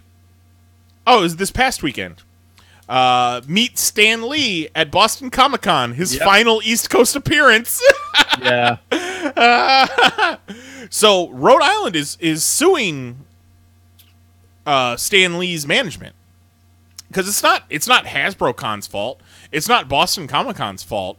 But when it comes down to it, when you promote something as someone's last appearance, that's going to bring more ticket sales, more autograph sales, more photo op sales. And then when all of a sudden he's going to be at HasCon or Boston Comic-Con, your fans are looking at you like you're the scam artist. Right, exactly. Why are you promoting this as his last appearance? I shelled out money for hotels, rental car, autograph, photo op, and all this, and it reminds me of Leonard Nimoy when it was supposed to be Leonard Nimoy's last Star Trek appearance at that convention that I took Mary to, and then. Like, after that, I kept my ear to the ground, like, that motherfucker better not be at another convention. Like, the worst he did was he Skyped in to one. I'm like, that's fine. But, like, you better not be at any other convention. And it screams of greed from Stan's management. And I don't want to get into too many details, but we've been at a few shows where Stan has been a guest, and we've seen the situation, and that's a very real possibility. And Stan, for all intents and purposes, he was at AwesomeCon this past June, and they asked him, like, "Is this it for you? Like, well, what do you see in the future?" And Stan's like, "Man, I will do this as long as people will fucking have me." Because he makes 6 figures per show, according to this article. So stop promoting it as his final appearance.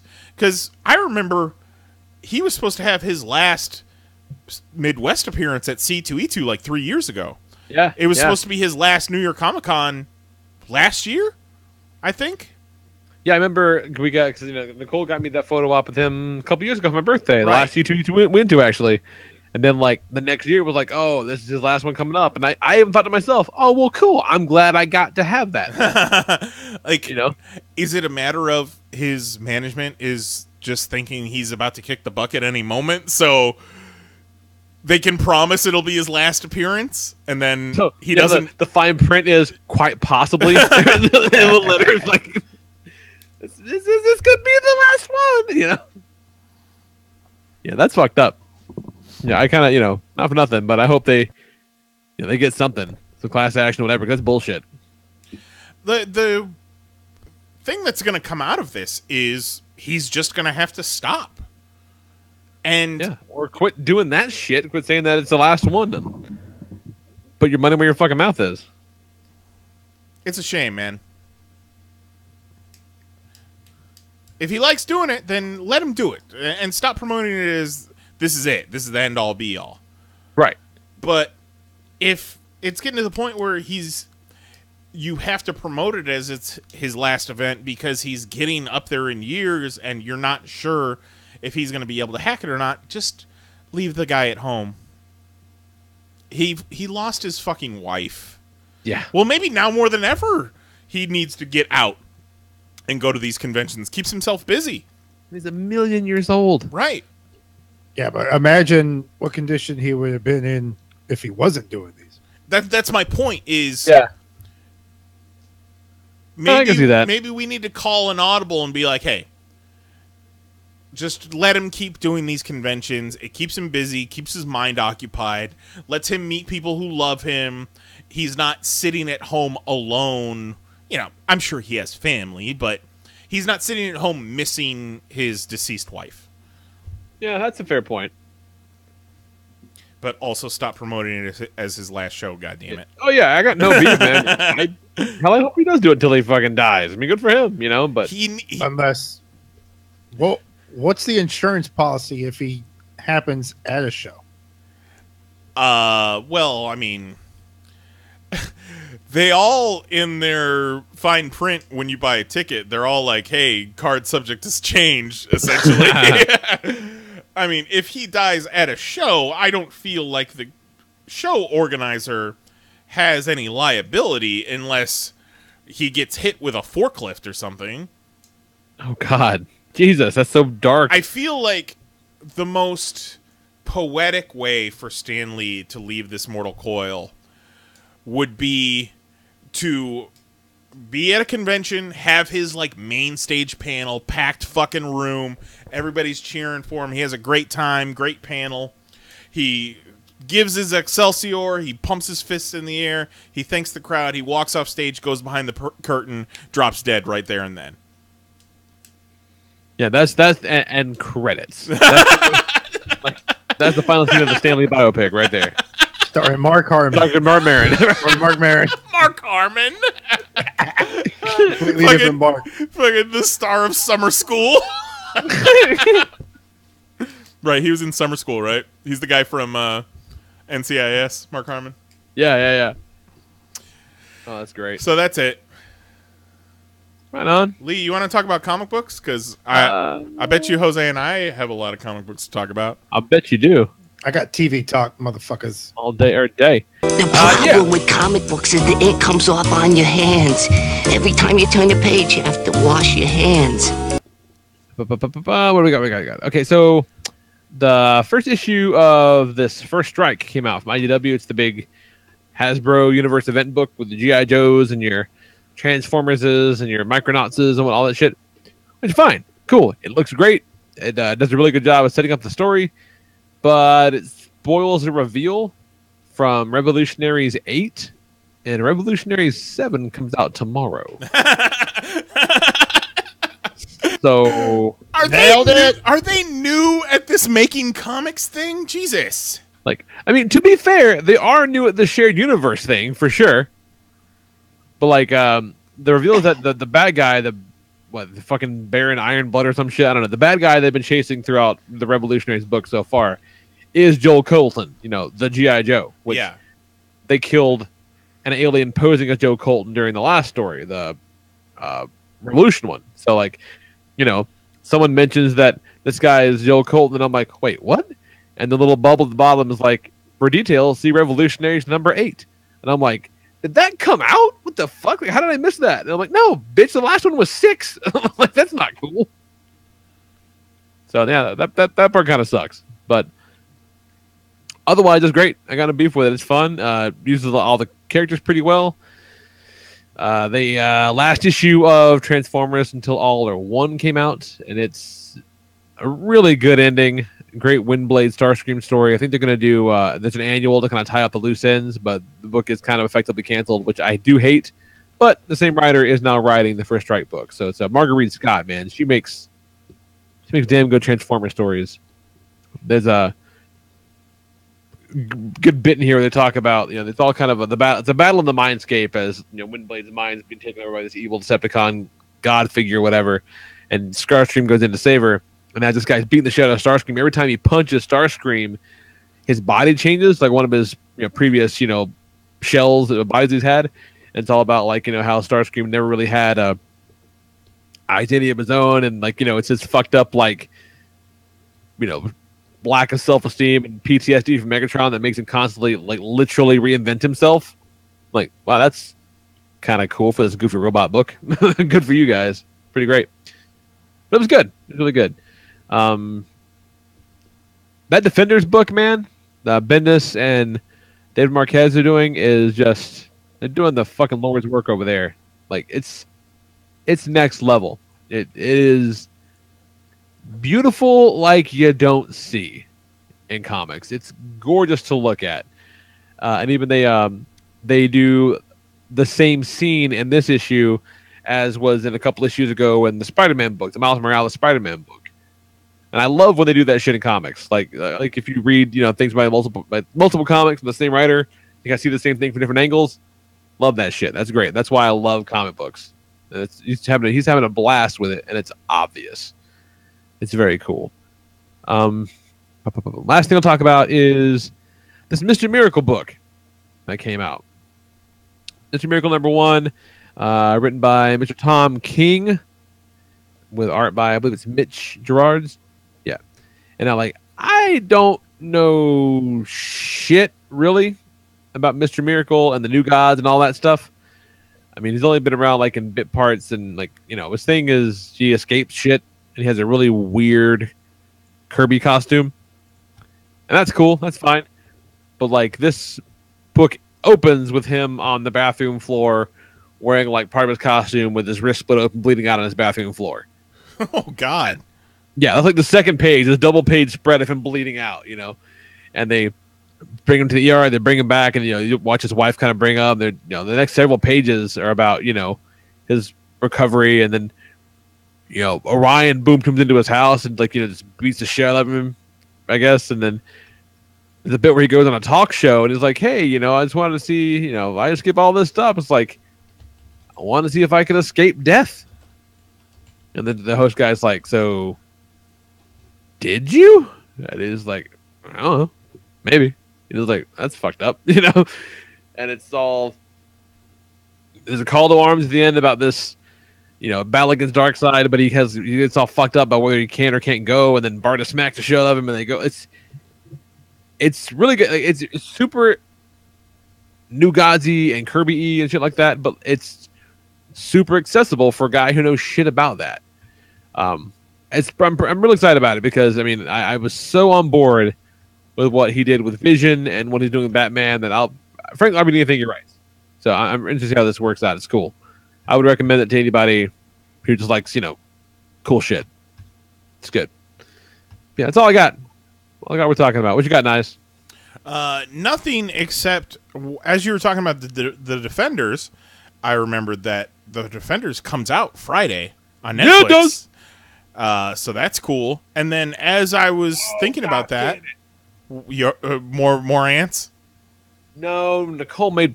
I'm going out Friday night. Fuck!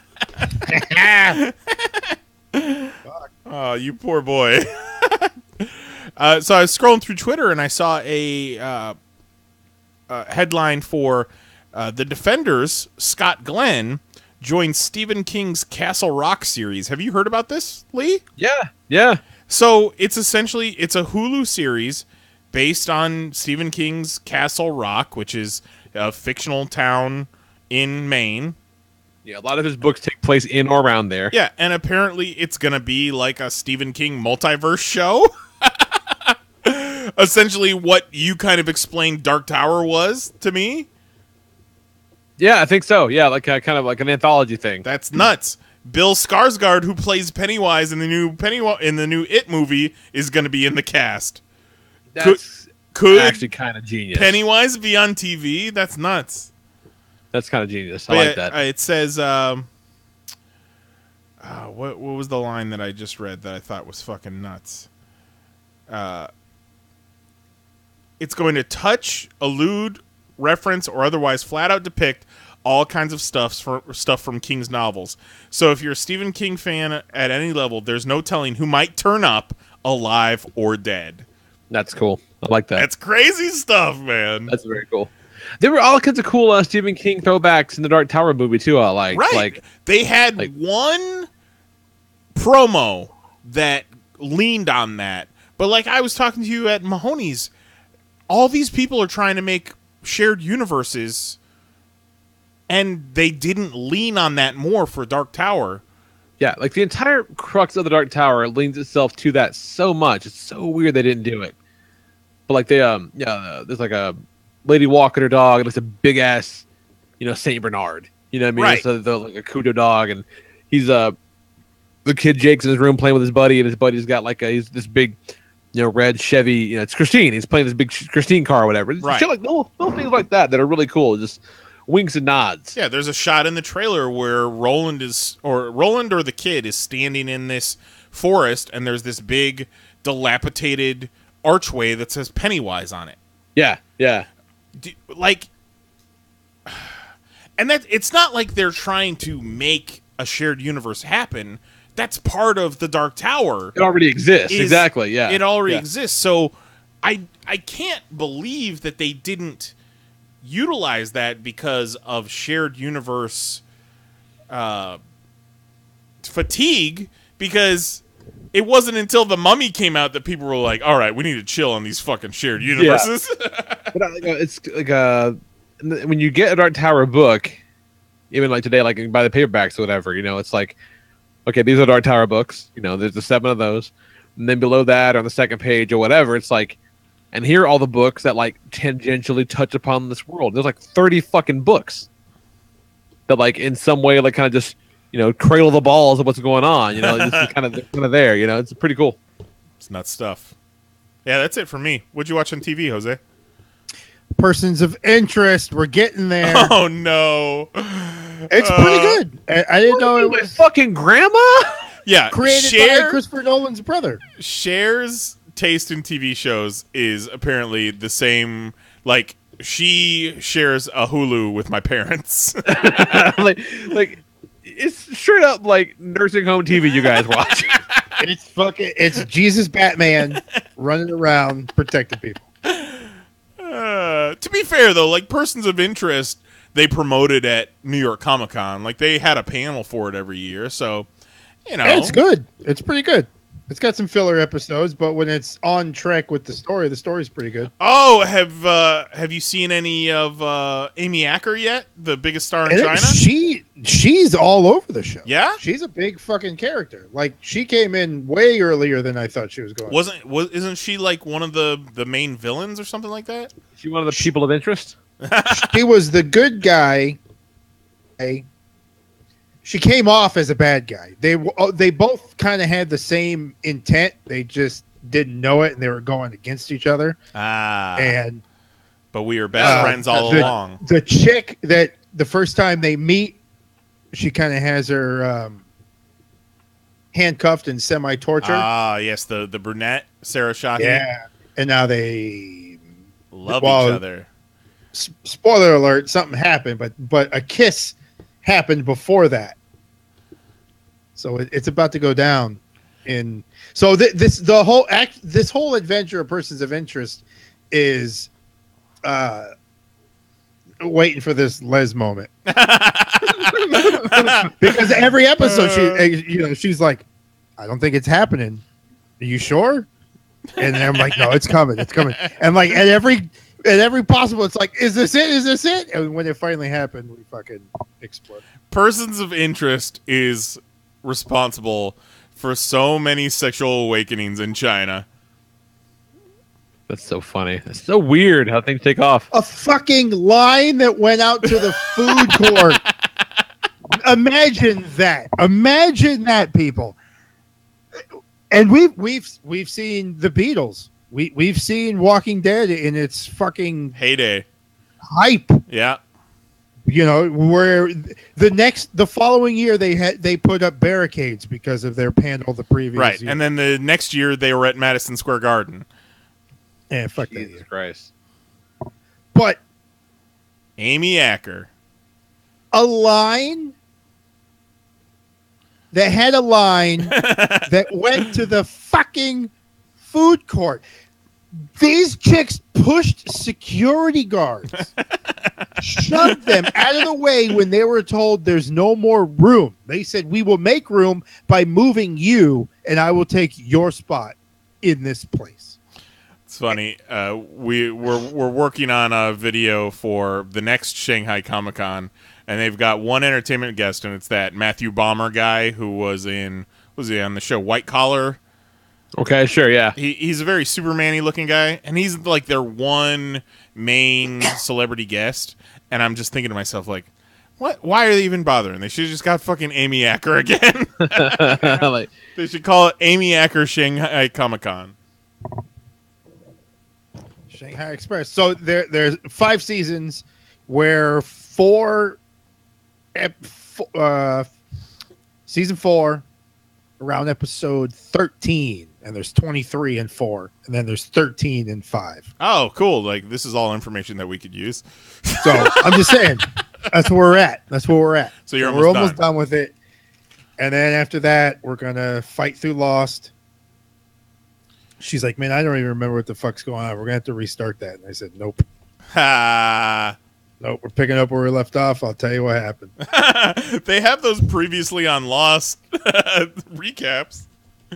Sometimes they don't, like, they're cut off. Oh, because of Netflix? Yeah, when we push play, it jumps in. So, like, right. you got to rewind. The cut off of it. And I was like, man, I ain't pushing buttons. So, I don't know. But Defenders, y'all. Yeah, Defenders. Yeah, don't even bother with the last few episodes of Luke Cage. Well, I at least want to get through the who is it, Cotton King? Yes, he's great. He's so good. The last episode I saw was him blowing up the diner. So I need to. Jesus, you're super early. Oh, okay. Yeah, you can watch. I want to flesh that out, and then I'll probably stop after that, and then just watch the season, the last one. You haven't even seen the homage to the classic costume. Oh wait, no. Okay, I'm sorry.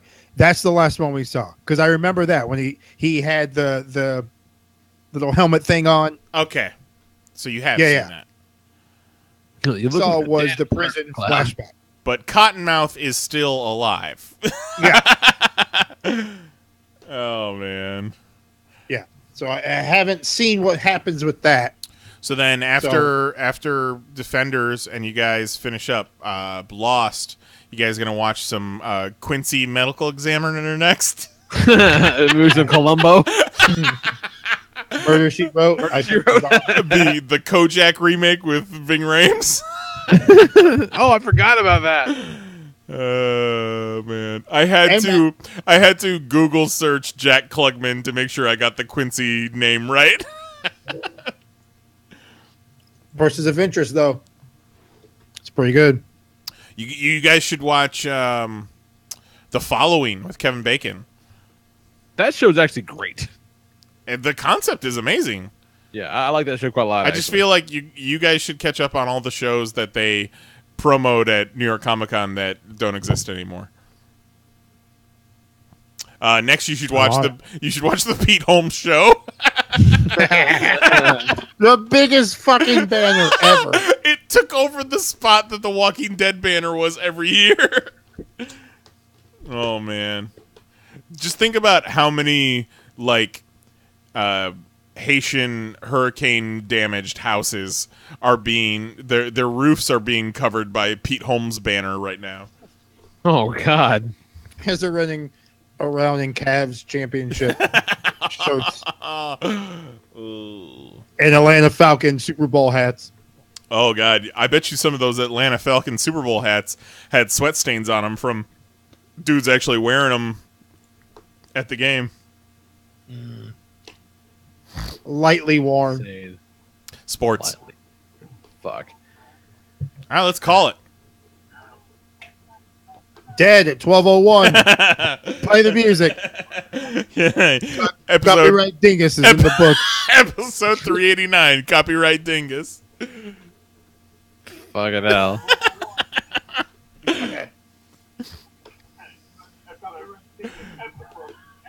Who's listening to our show?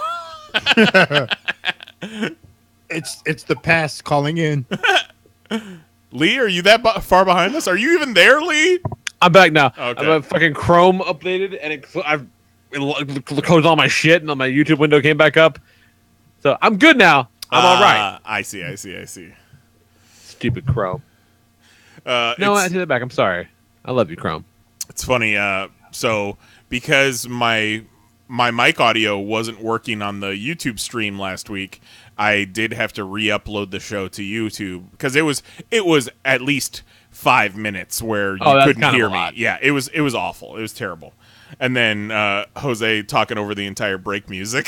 But I left in I replaced the music audio, but I left in when he's talking over the Ripped commercial because the discussion that we had when we came back from break was too good to not have that in there to reference. But what was funny is apparently we had 1 thumbs down on that video, and Mary saw it when she went in to listen to the show. She's like, I'm going to give them a thumbs up. just so it evens it out. She's the best. Yeah, you guys should like our shows on YouTube. Even if you don't listen to them on YouTube, you should click on the links and like them and smash that subscribe button, fam. Yeah, what's going to hurt? Why not? Leave a comment. I did realize that the live chat on the live show on YouTube does not translate to the recorded version. So you can come listen to the show live and chat, and none of your inflammatory things are going to translate into internet history. Good to know. Yeah. Good to know.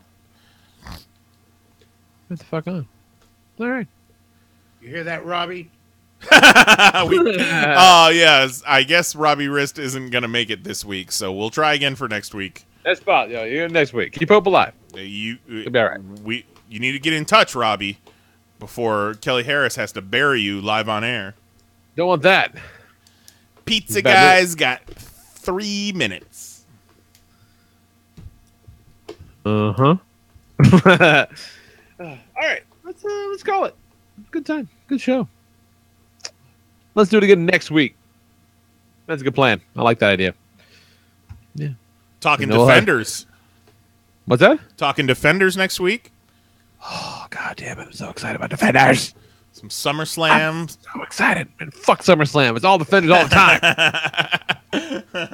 Well, yeah, all I want in my life. You're probably not going to be able to watch SummerSlam because you're going to be catching up on Defenders on Sunday night since you got plans all weekend.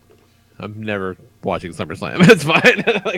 I do not care. And Mary and I are going to try and see a shuttle launch this weekend. It was supposed to be on right Sunday on. Cool. morning, but it got moved up to Friday. So we're crossing our fingers that it gets delayed a day so that we could see it. And hopefully Big Bird won't be on it. Wow, that's so crazy. That is nuts. Really, really good documentary. I recommend it if you're interested in shit like that. I'll take that out. Right on. I have not watched the Elmo documentary. I had it in my queue, and then Kevin Clash did some weirdo things, and also just fuck Elmo as a thing. Like Elmo sucks. And they kind of go into that in the Big Bird documentary too. It's like, yeah, and then it just became the Elmo show. Big Bird kind of got pushed to the back. Straight up. Yeah. Big Bird leaked the footage. Terrible. Poor guy.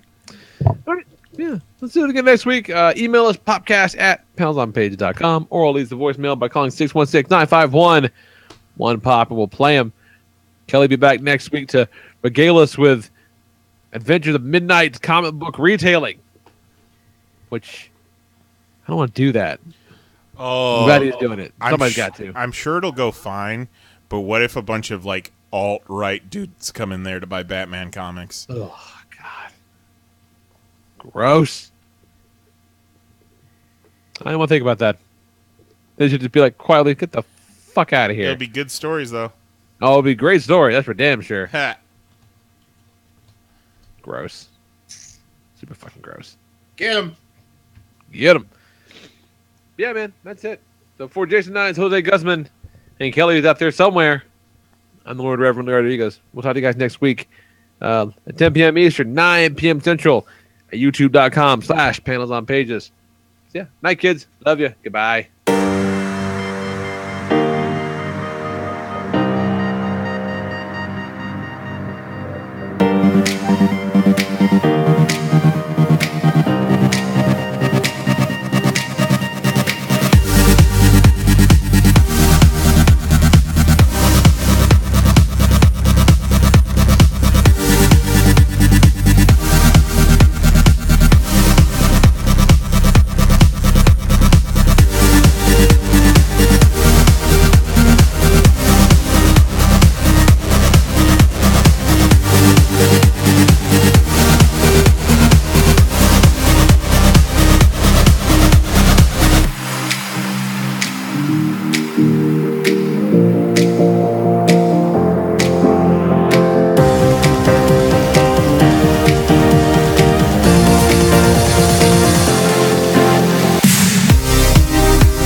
wonderful. Bravo! I loved that. Oh, it was great. Well, it was pretty good. Well, it wasn't bad. Well, there were parts of it that weren't very good, though. It could have been a lot better. I didn't really like it. It was pretty terrible. It was bad. It was awful. It was terrible. Get him away! Hey, boo! Boo! Boo!